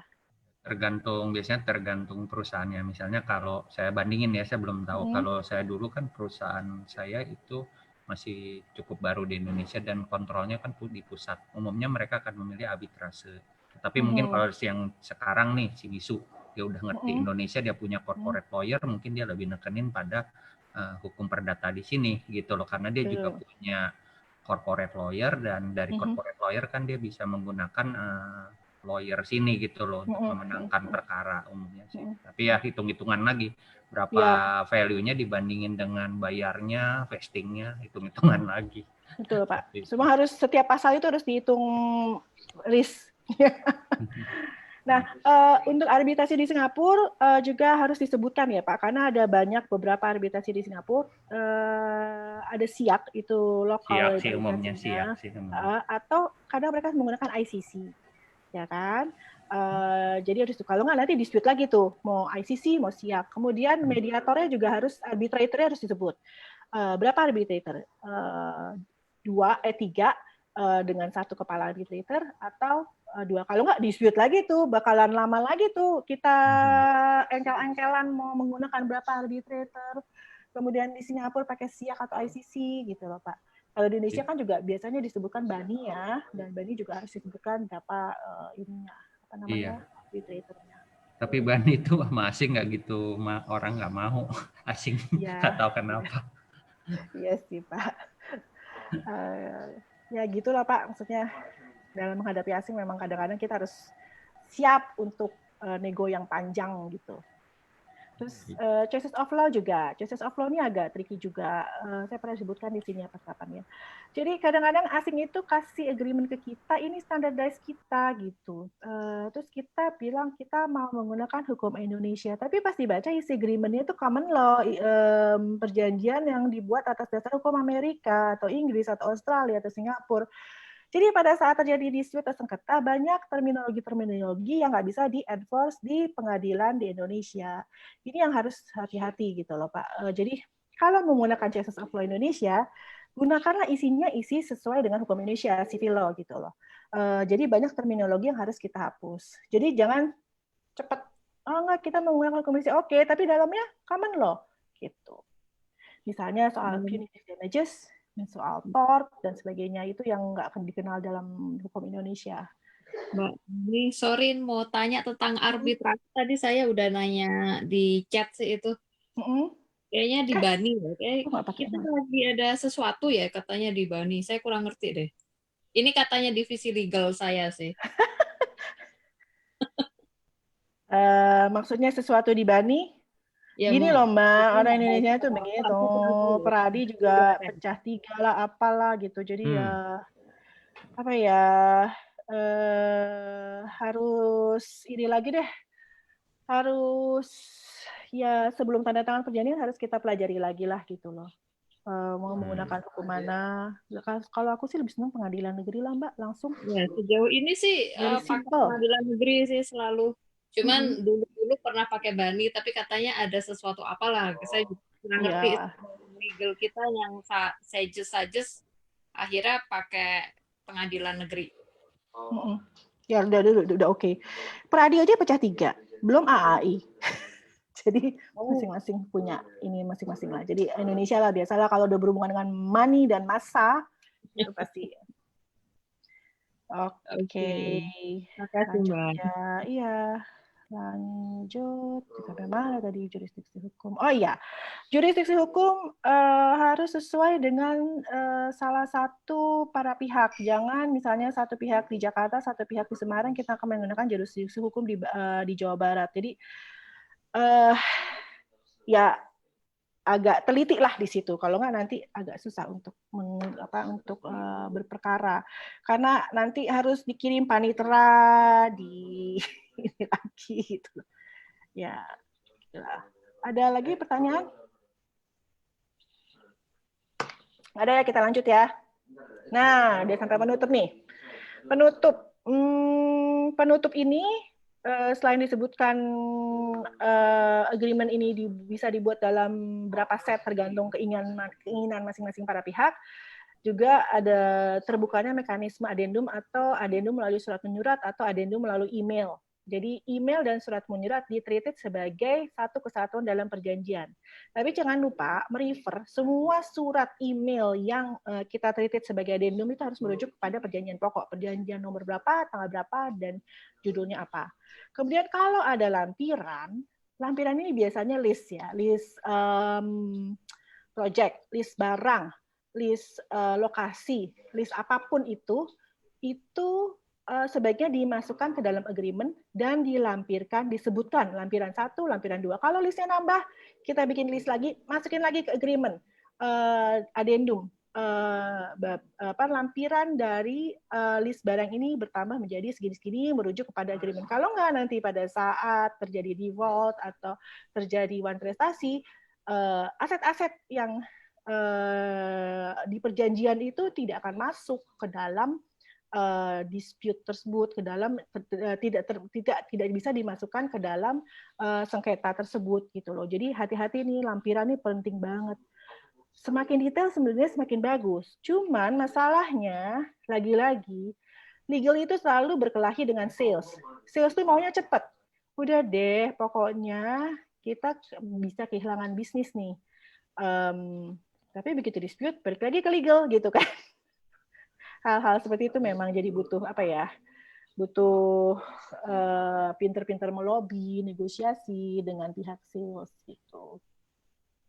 Atau misalnya di dalam terbuka kemungkinan untuk addendum. Oke, tanda tangan boleh, tapi nanti habis itu kita addendum, cepat kita addendum. Harus diperhatikan list barang mana gitu. hal-hal seperti itu sih. Jadi selalu punya kesadaran penuh untuk melakukan addendum, punya kesadaran penuh untuk harus memasukkan semua aset-aset atau list-list yang ada. Gitu, tanda tangan. Ini kemarin Olin tanya ya, tanda tangan elektronik dan sebagainya ya. Kalau aku lihat sih di Indonesia mungkin belum banyak yang menggunakan tanda tangan elektronik ya, kalaupun ada dikit, dan tanda tangan elektronik kan agak mahal ya, berbayar pula itu. Biasanya untuk sahnya pembuktian tanda tangan, kalau ada dispute biasanya kita menggunakan forensik atau ahli grafolo seperti Mbak Diken, gitu sih. Jadi aku sih lebih menyarankan lakukan tanda tangan basah lah. Kalaupun ada pemalsuan ya tinggal panggil grafolog seperti Mbak Niken atau ahli forensik. Itu sih. Materai jangan lupa ya, materai. Sebenarnya materai ini tidak perlu secara hukum karena sudah ada jurisprudensinya bahwa materai itu tidak perlu karena materai itu hanya menunjukkan pajak dari pemerintah. Tanpa materai pun tanda tangan udah sah. Gitu. Oh gitu? Ya.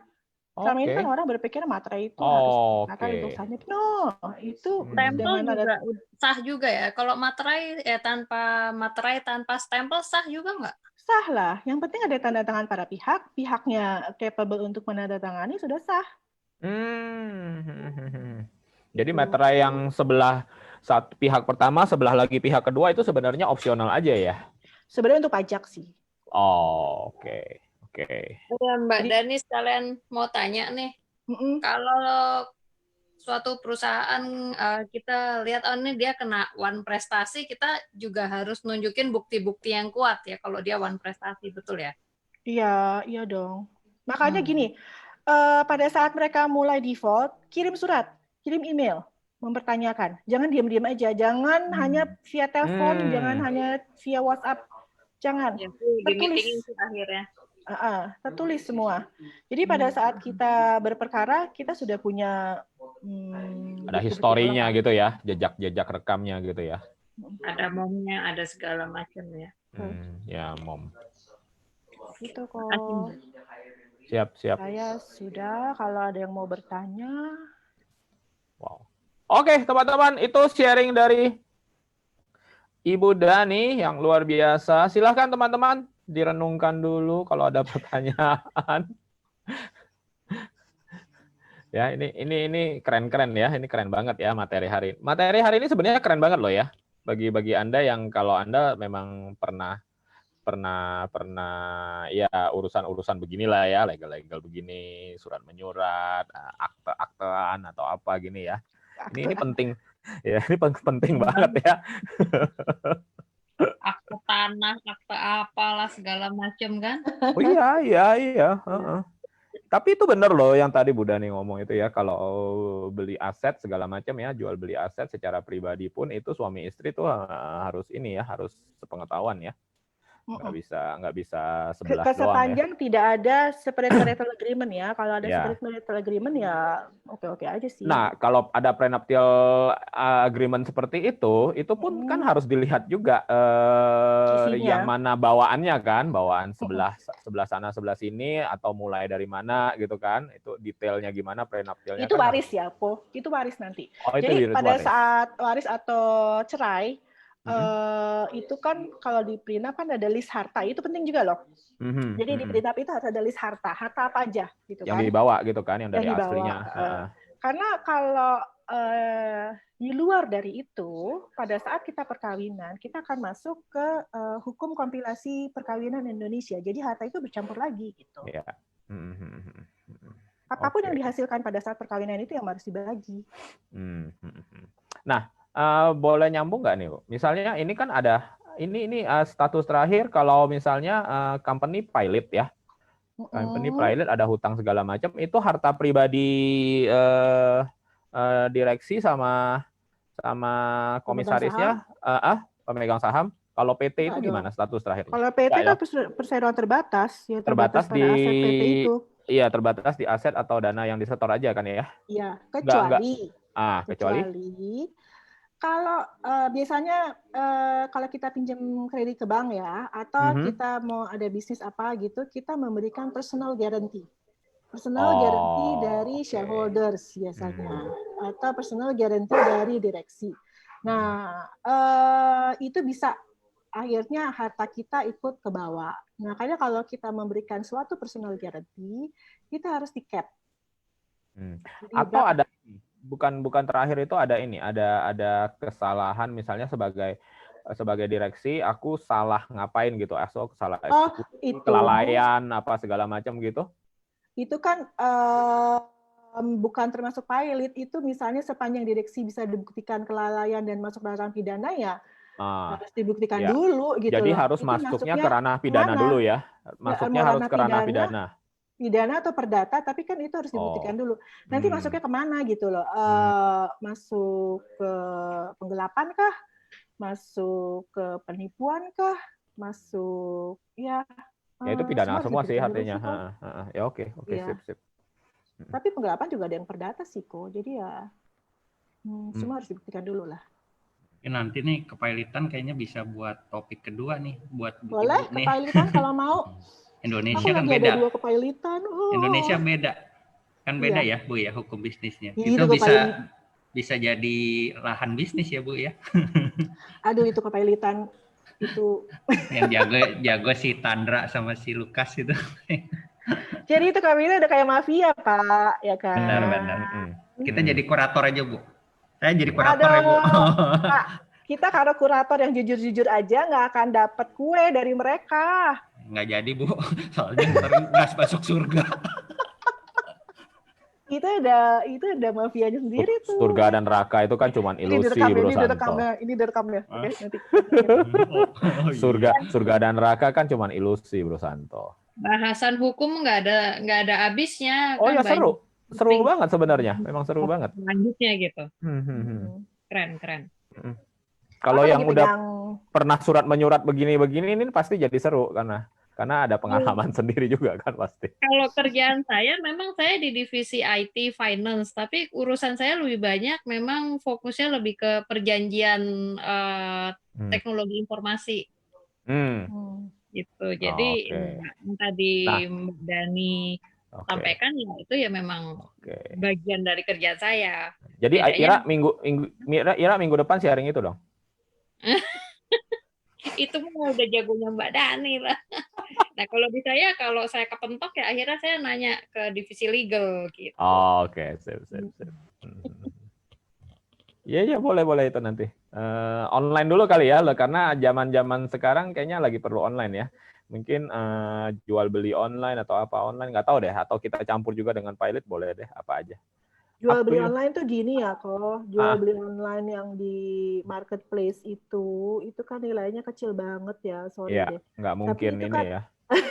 Ada ini kan, apa namanya? Itu semuanya artinya pastinya ke pidana. Yayasan Lembaga Konsumen. Gini, aku cerita dulu dikit ya, online ya. Ya.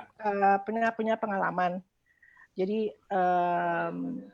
bukan transaksi online, tapi klien ditipu. Bukan ditipu juga. Jadi nama klien dipakai untuk mereka menjual tiket atas nama klien. Tiket diskon berapa bla bla bla. Nah, satu. Kalau mau cepat ke Mabes, karena alatnya di Mabes kan.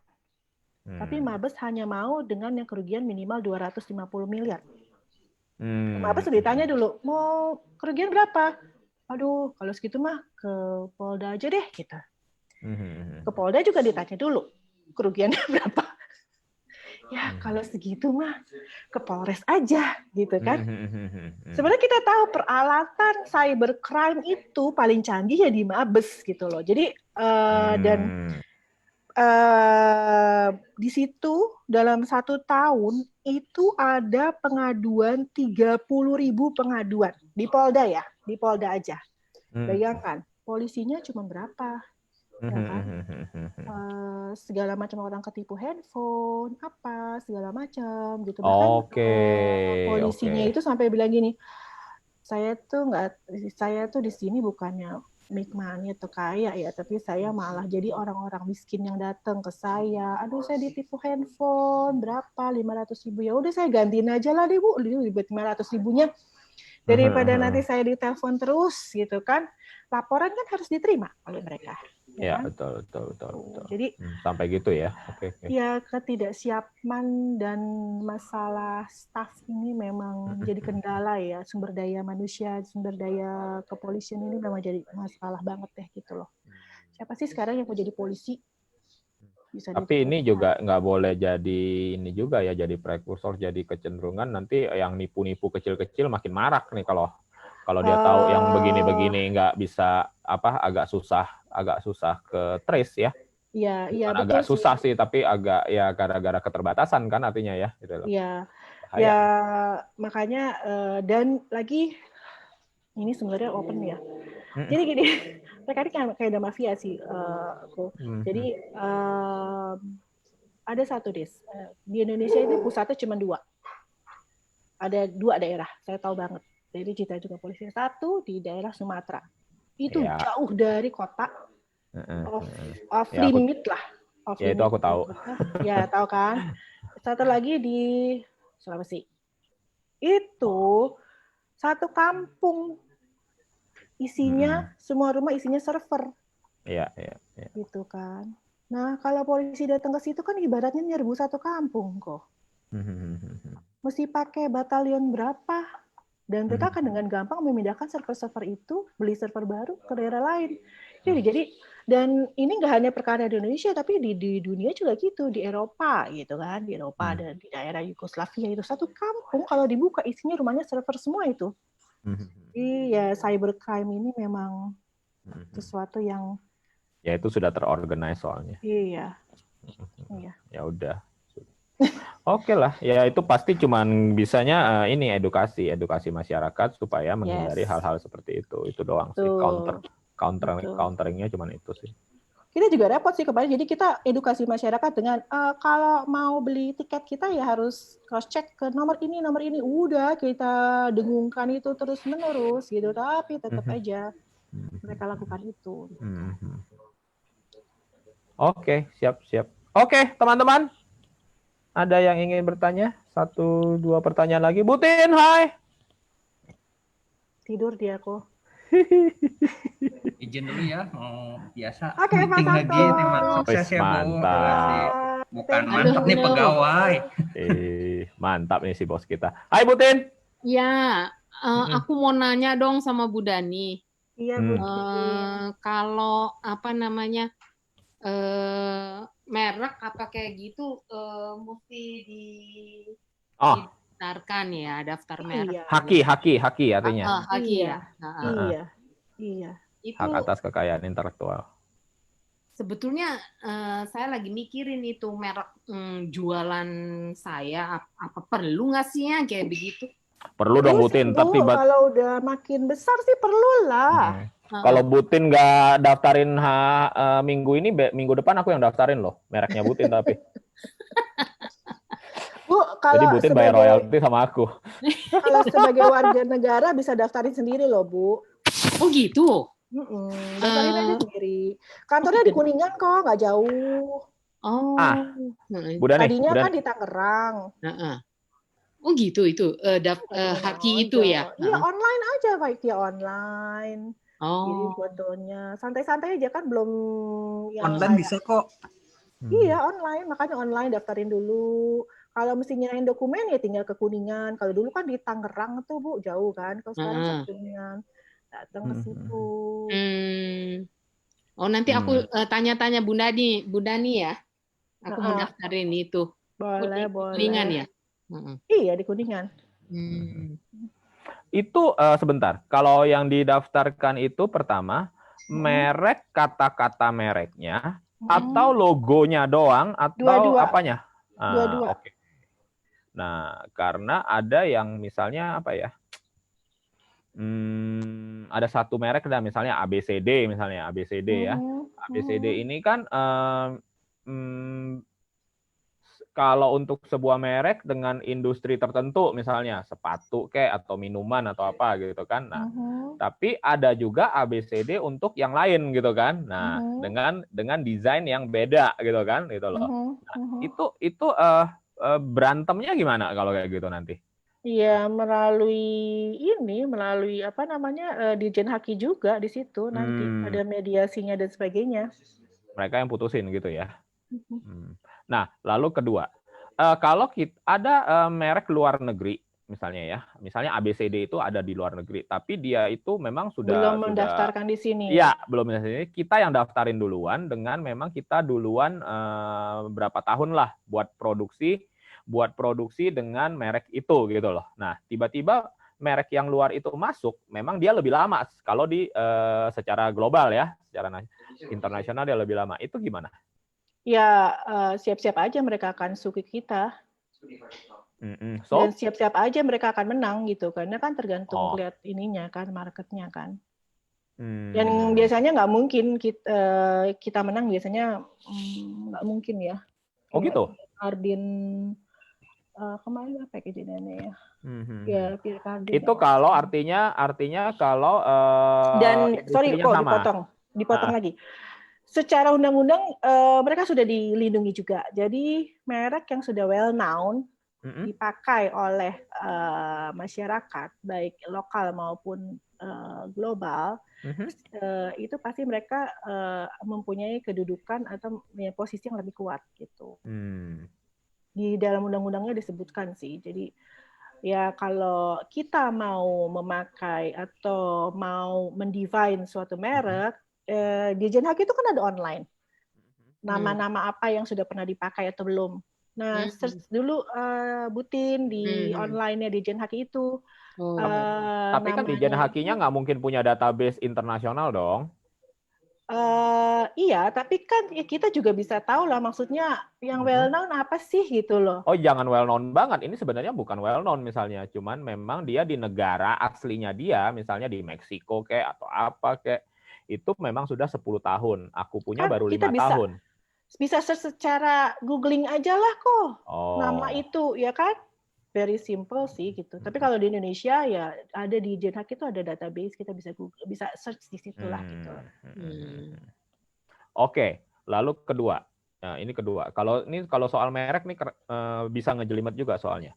Ada merek luar negeri yang udah 20 tahun di negaranya, entah itu apa, misalnya makanan, mereknya tempe. Iya. Dia masuk Indonesia. Iya. Dia akan sue semua merek yang lain nggak boleh pakai kata tempe. Kalau di Indonesia penggunaan terminologi yang sudah baku dan berlaku umum biasanya nggak akan menang sih mereka. Oke. Kalaupun kita juga mau mendaftarkan merek tempe juga pasti akan ditolak oleh Dirjen Haki. Ya, tapi itu kalau kita daftarnya di Indonesia. Tapi kalau orang daftarnya di luar negeri, itu kan sesuatu yang lain, unik di mereka kan. Itu pasti mereka oke. Dan 10-20 tahun lalu mereka daftarin, itu sudah jadi merek kan. Dan itu sudah jadi, anggaplah sudah jadi internasional di sana kan. Mereka masuk Indonesia, mereka bisa melarang semua title lain segala macam memakai kata tempe loh. Enggak bisa. Buktinya mana? Ya? Belum menang kan sama ini? Iya. Oke. Batik gitu kan, batik, tempe, sambel gitu kan. Nah, seru-seru banget tuh kalau bisa dijadiin merek kan kacau itu. Iya, enggak sih yang standar bahasa Indonesia yang baku yang sudah berlaku umum enggak akan bisa didaftarkan gitu loh. Dan juga jangan lupa kalau kita punya merek tertentu pada saat kita melakukan bisnis dengan luar, kita harus mendaftarkan juga di luar secepat-cepatnya. Ya, betul. Pasti. Atau punya potensi bisnis di luar di mana kita juga harus cepat-cepatnya mendaftarkan. Nah, tapi counter juga, kalau saya pun nggak daftarin misalnya, saya punya sesuatu lah, merek apa lah misalnya, XYZ, ABC, XYZ, itu kan unik kan artinya ya. Nah, seharusnya saya sudah 30 tahun lah di Indonesia gitu loh. Misalnya kan turun-temurun dari keluarga, lebih dari 30 tahun, 40 tahun mungkin lebih. Nah, mereknya nggak pernah ganti-ganti. Di industri yang sama terus, misalnya makanan atau minuman gitu kan. Artinya, pada saat saya mau ke luar negeri, mau ke negara manapun, saya juga sudah dapat perlindungan hukum dong, bahwa itu merekku duluan. Secara general. Kan Bisa ya, bisa enggak. Misalnya kayak Christian Dior ya. Christian Dior itu kan orang Indonesia sudah banyak beli merek Christian Dior, ya kan? Atau di Indonesia juga sudah ada tokonya kan. Jadi marketnya sudah ada di Indonesia gitu loh. Tapi kalau barangnya Comic belum ada marketnya di negara, misalnya di Australia, belum ada orang pakai punya Comic, kemungkinan besar ya bisa kalah gitu.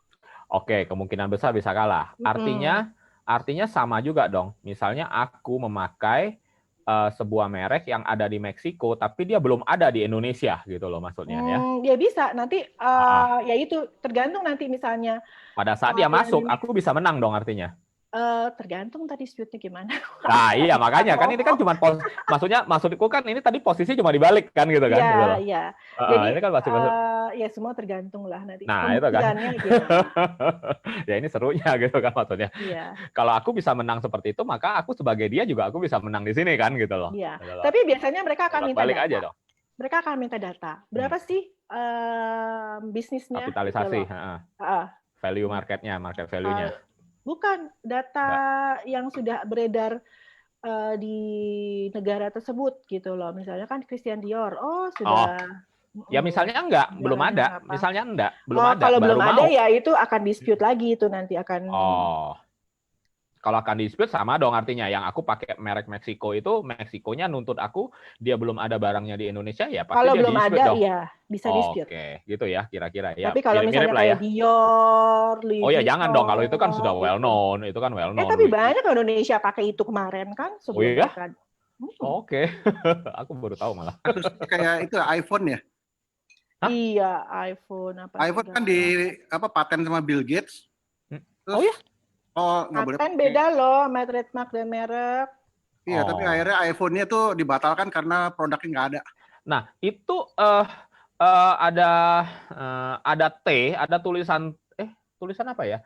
R ya, registered trademark, sama T, trademark. Itu bedanya apa, Bu Dani? Kalau di Indonesia sih, kalau register ada lingkarannya itu kan ya, T, ya, ada R, apa gitu-gitu, itu beda-bedanya apa? Itu di luar negeri ya, di Indonesia nggak ada TRM gitu sih, gitu. Oke. Nggak pernah di Indonesia pakai itu. Oke. Pandoyo mau daftarin mereknya nih. Ini partnerku nih mau sharing kasus. Iya, silakan.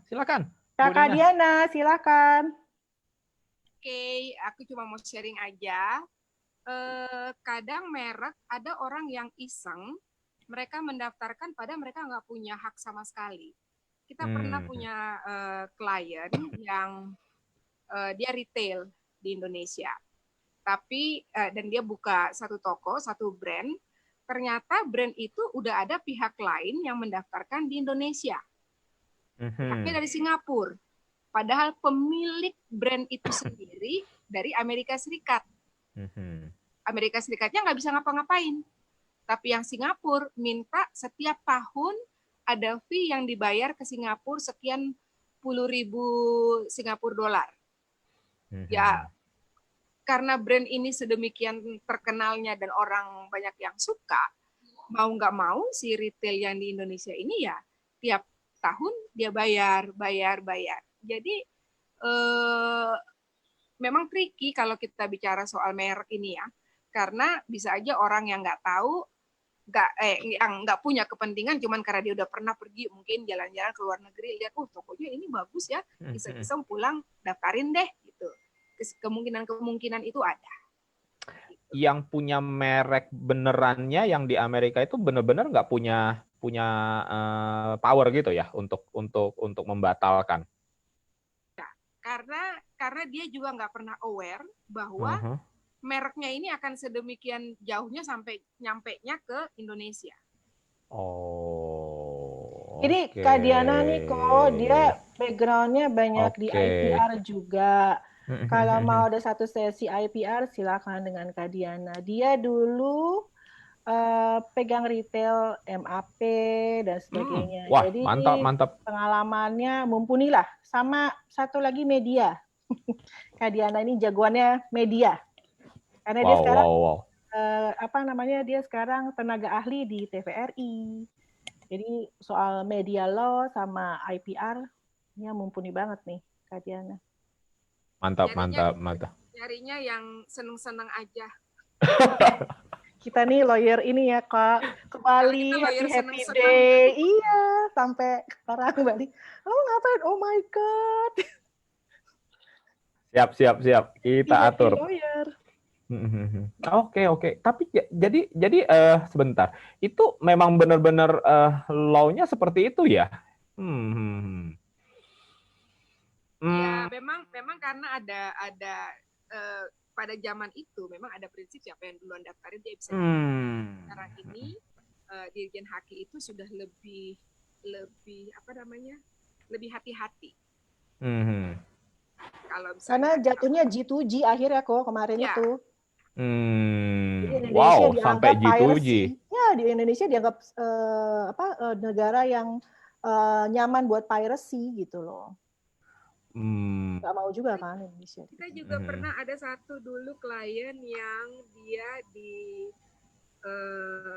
bukan oil and gas tapi something like oil and gas gitu, dan itu karyawannya dia dipecat, terus karyawannya daftarin si merek itu. Nah, pada saat didaftarin itu kita berusaha menunjukkan bahwa ini well known merek, well known mark. Jadi udah terdaftar di 60 negara. Nah, argumentasinya pada saat itu bisa diterima. Jadi batal ya artinya ya, itunya ya Bu ya. Artinya terselamatkan lah gitu ya. Dan si orang yang mendaftarkan itu kan juga nggak ada do bisnis kan, maksudnya dengan merek tersebut dia nggak pernah melakukan bisnis apapun. Jadi pembuktiannya juga semakin lemah gitu loh. Yang cara pembuktian itu tidak bisa dilakukan kepada yang tadi kejadian di Singapura itu ya, karena waktunya beda gitu ya, timelinenya beda gitu.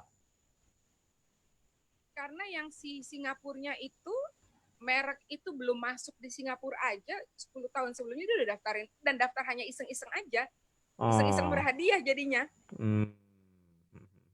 Itu kalau di dunia internet itu aku taunya itu kalau kita ngumpulin nama domain. Domain name ya. Iya, nama domain.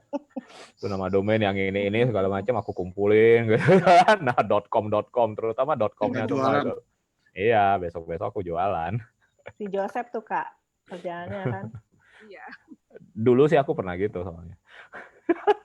Ya, selama nggak ada peraturan yang melarang ya nggak apa-apa, tidak ada yang dilanggar. Iya betul, memang nggak bisa ngapa-ngapain juga yang di sananya gitu loh. Tinggal nebus aja kalau mau berapa gitu. Ya oke lah, ya itu memang ya seru-seruan aja sih sebenarnya.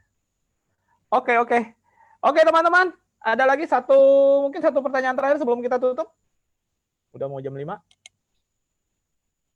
Bu Jennifer, Debbie, Pak Jaya tadi mungkin ada pertanyaan? Udah nggak tidur kali. Thank you Debbie ditemenin. Thank you Kak Diana ditemenin. Nih dokter Ayunya lagi ini ya, lagi tugas di klinik nih ya. Praktek kayaknya dia. Lagi praktek ya.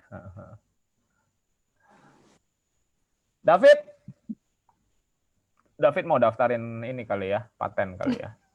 Enggak kok. Mau nanya kalau hukum santet statusnya gimana? Astaga.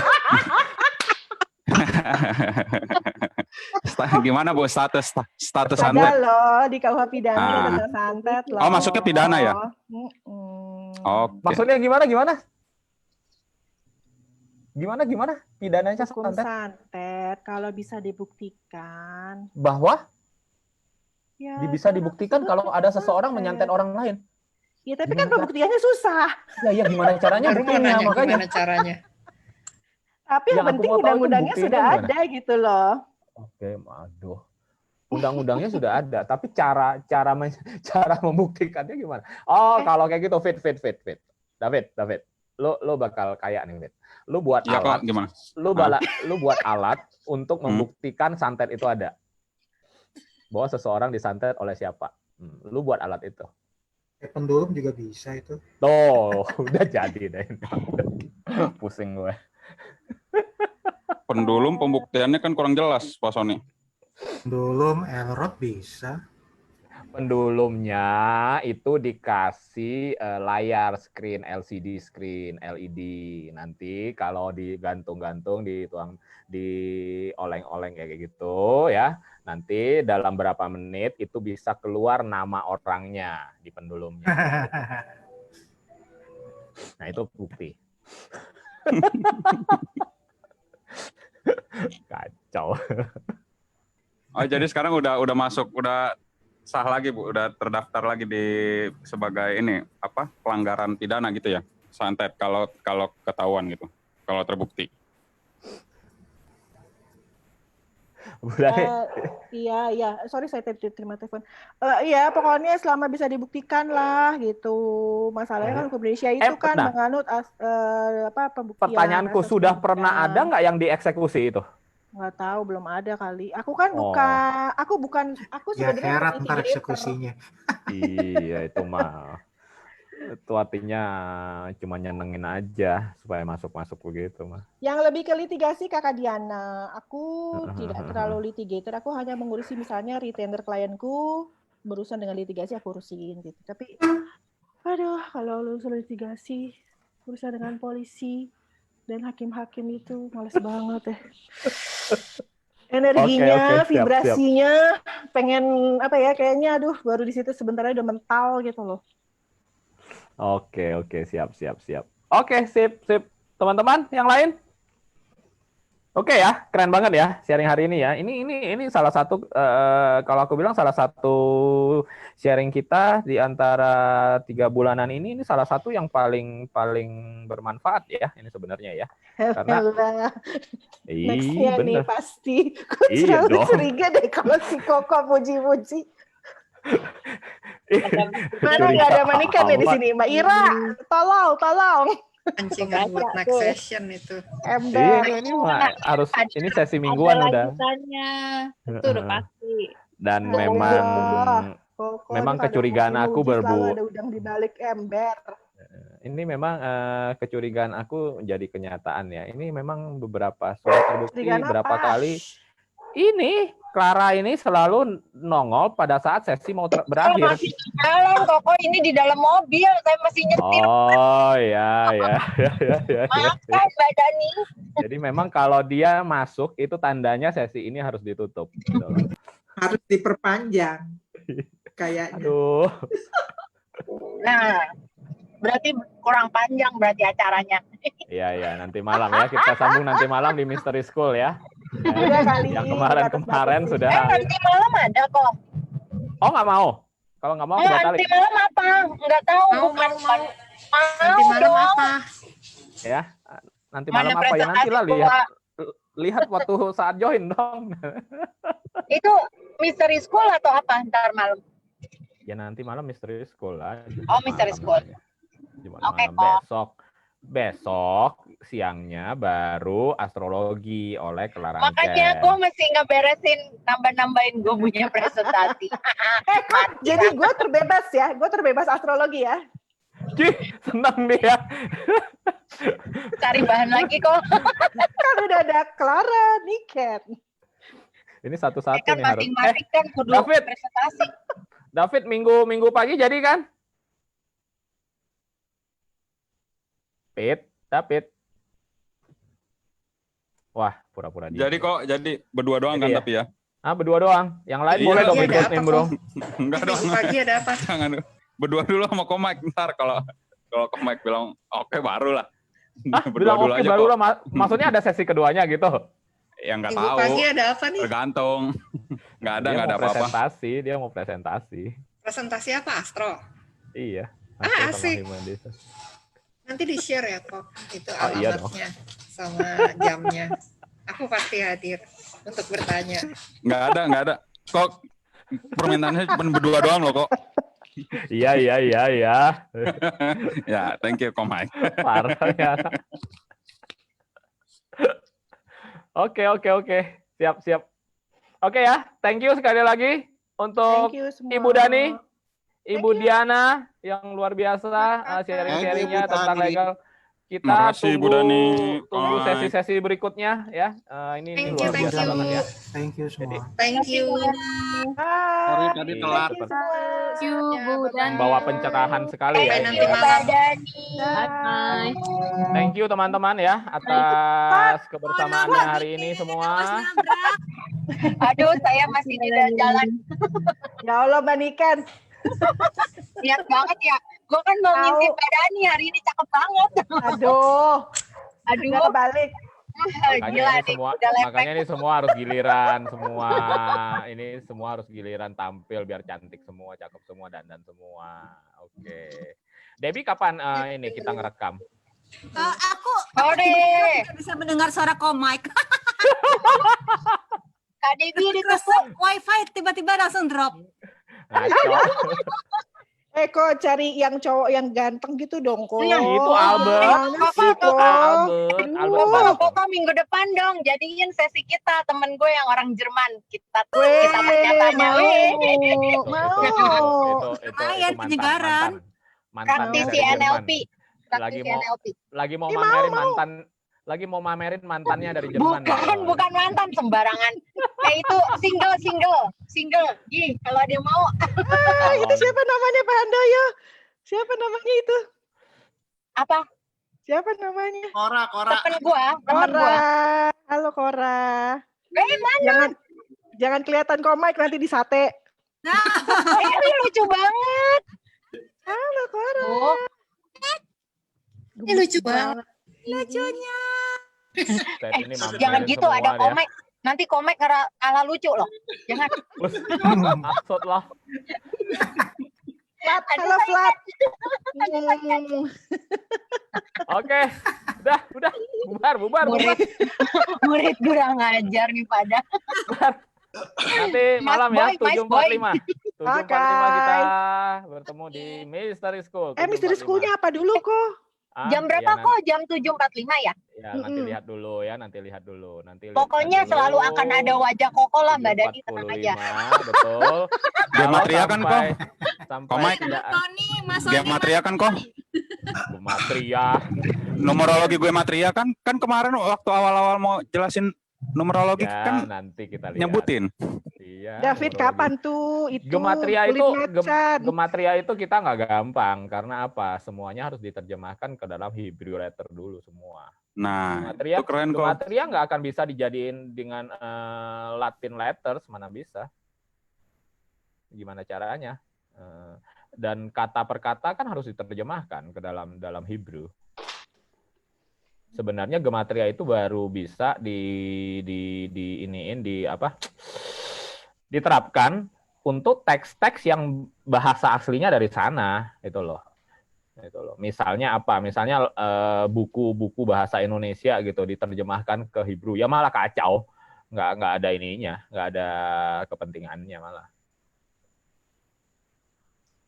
Nggak bisa. Justru untuk mempelajari itu, gematria itu justru untuk mempelajari numerologi yang tersirat yang disembunyikan di dalam teks-teks aslinya. Zohar, Torah gitu ya. Iya, teks aslinya gitu loh. Kalau kita pakai itu ke our ini letternya sekarang ya nggak bisa, Latin letters mah nggak akan bisa.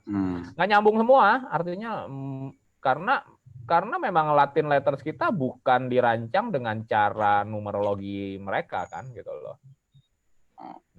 Kayak misalnya di dalam teks aslinya mereka ada Yahweh gitu kan, itu kan penulisannya kan khusus YHWH gitu kan, itu loh. Karena mereka vokalnya itu rata-rata nggak ditulis, cuma konsonannya doang yang ditulis gitu kan. Tahu dong? Ya kan, bahasa-bahasa gitu tuh cuman nulisnya rata-rata konsonan, vokalnya itu hilang biasanya, opsional gitu loh. Jadi bisa dibaca Yahweh, bisa dibaca Yohwah gitu loh, bisa macam-macam tergantung orang gitu loh. Nah itu yang konsonannya itu, kata-kata itu yang nanti dinumerologikan gitu loh, diartikan secara numerologi gitu bro.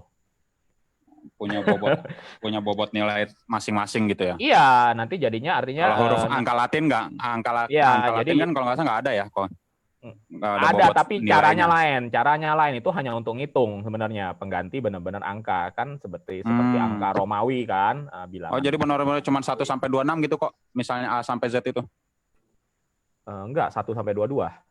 Kan kalau gematria itu kan 1 sampai 22 alfabet. Enggak, kalau yang Latin, Latinnya 1 sampai 26. Bukan 1 ganti 1 Z ganti 26, bukan dong. Tergantung dong. Numerologi apa yang kalau kemarin kan numerologinya kan ini Pitagoras.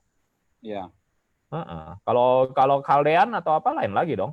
Dia nomornya sampai 8 doang maksimal, 9 nggak dipakai karena 9 itu angka Tuhan. Oh. Kalau Kaldean numerologi. Beda lagi. Tapi memang masih dari Latin ya. Dari huruf-huruf Latin, benar, dari huruf Latin. Ya. Jadi gematria itu mesti khusus, dia emang khusus untuk apa? Nelaah makna-makna dari kalau gematria itu lebih tersebut, kan? Kayak decipher ya, decipher untuk menguak rahasia di balik pesan, di balik kata-kata di dalam kitab-kitab dalam bahasa Hebrew itu gitu loh, atau bahasa Ibrani itu gitu loh sebenarnya. Gitu loh. Jadi misalnya Yahweh itu nanti muncul sebuah angka, ada angka berapa dari Yahweh itu gitu loh. Apalagi ini ada hurufnya apa gitu loh. Misalnya Adam and Eve gitu loh. Adam and Eve itu aslinya penulisannya di bahasa aslinya itu apa? Nah, itu ada angkanya gitu loh. Itu ada angkanya. Jadi angka ini. Nah, itulah muncullah filosofi angka gematria itu sebenarnya. Jadi ini 1, dari 1 ini, jadi ini. Nah, itu adalah nanti ke Tree of Life semua. Tapi padahal Tree of Life itu bukan dari Hebrew juga, itu dari Mesir, dari malah sebelumnya lagi sebenarnya. Jauh lebih tua gitu ya, Kang? Iya, jauh lebih tua. Ya udah nanti kita bahas itu aja nanti kotak-katik dikit ke Sacred Geometry atau apa nanti ya. Oke, thank you kok. Oke, sekalian nanti Clara yang bisa bawain ini ya. Nanti Clara meneruskan Sacred Geometry-nya, oke? Enggak apa-apa, dia nggak dengar. Dia lagi nyetir dia nggak dengar, nggak apa-apa ya. Dia lagi nyetir dia nggak dengar, ntar sampai jumpa malam nanti. Oke. Goodbye. Sampai jumpa malam. Dadah Ira, dadah Bro Tony, dadah David, dadah Bro Hari. Bye Albert, bye Debbie, bye. Thank you. Thank you, bro. Thank you, bye. Livin, bye. Thank you. Thank you, bro.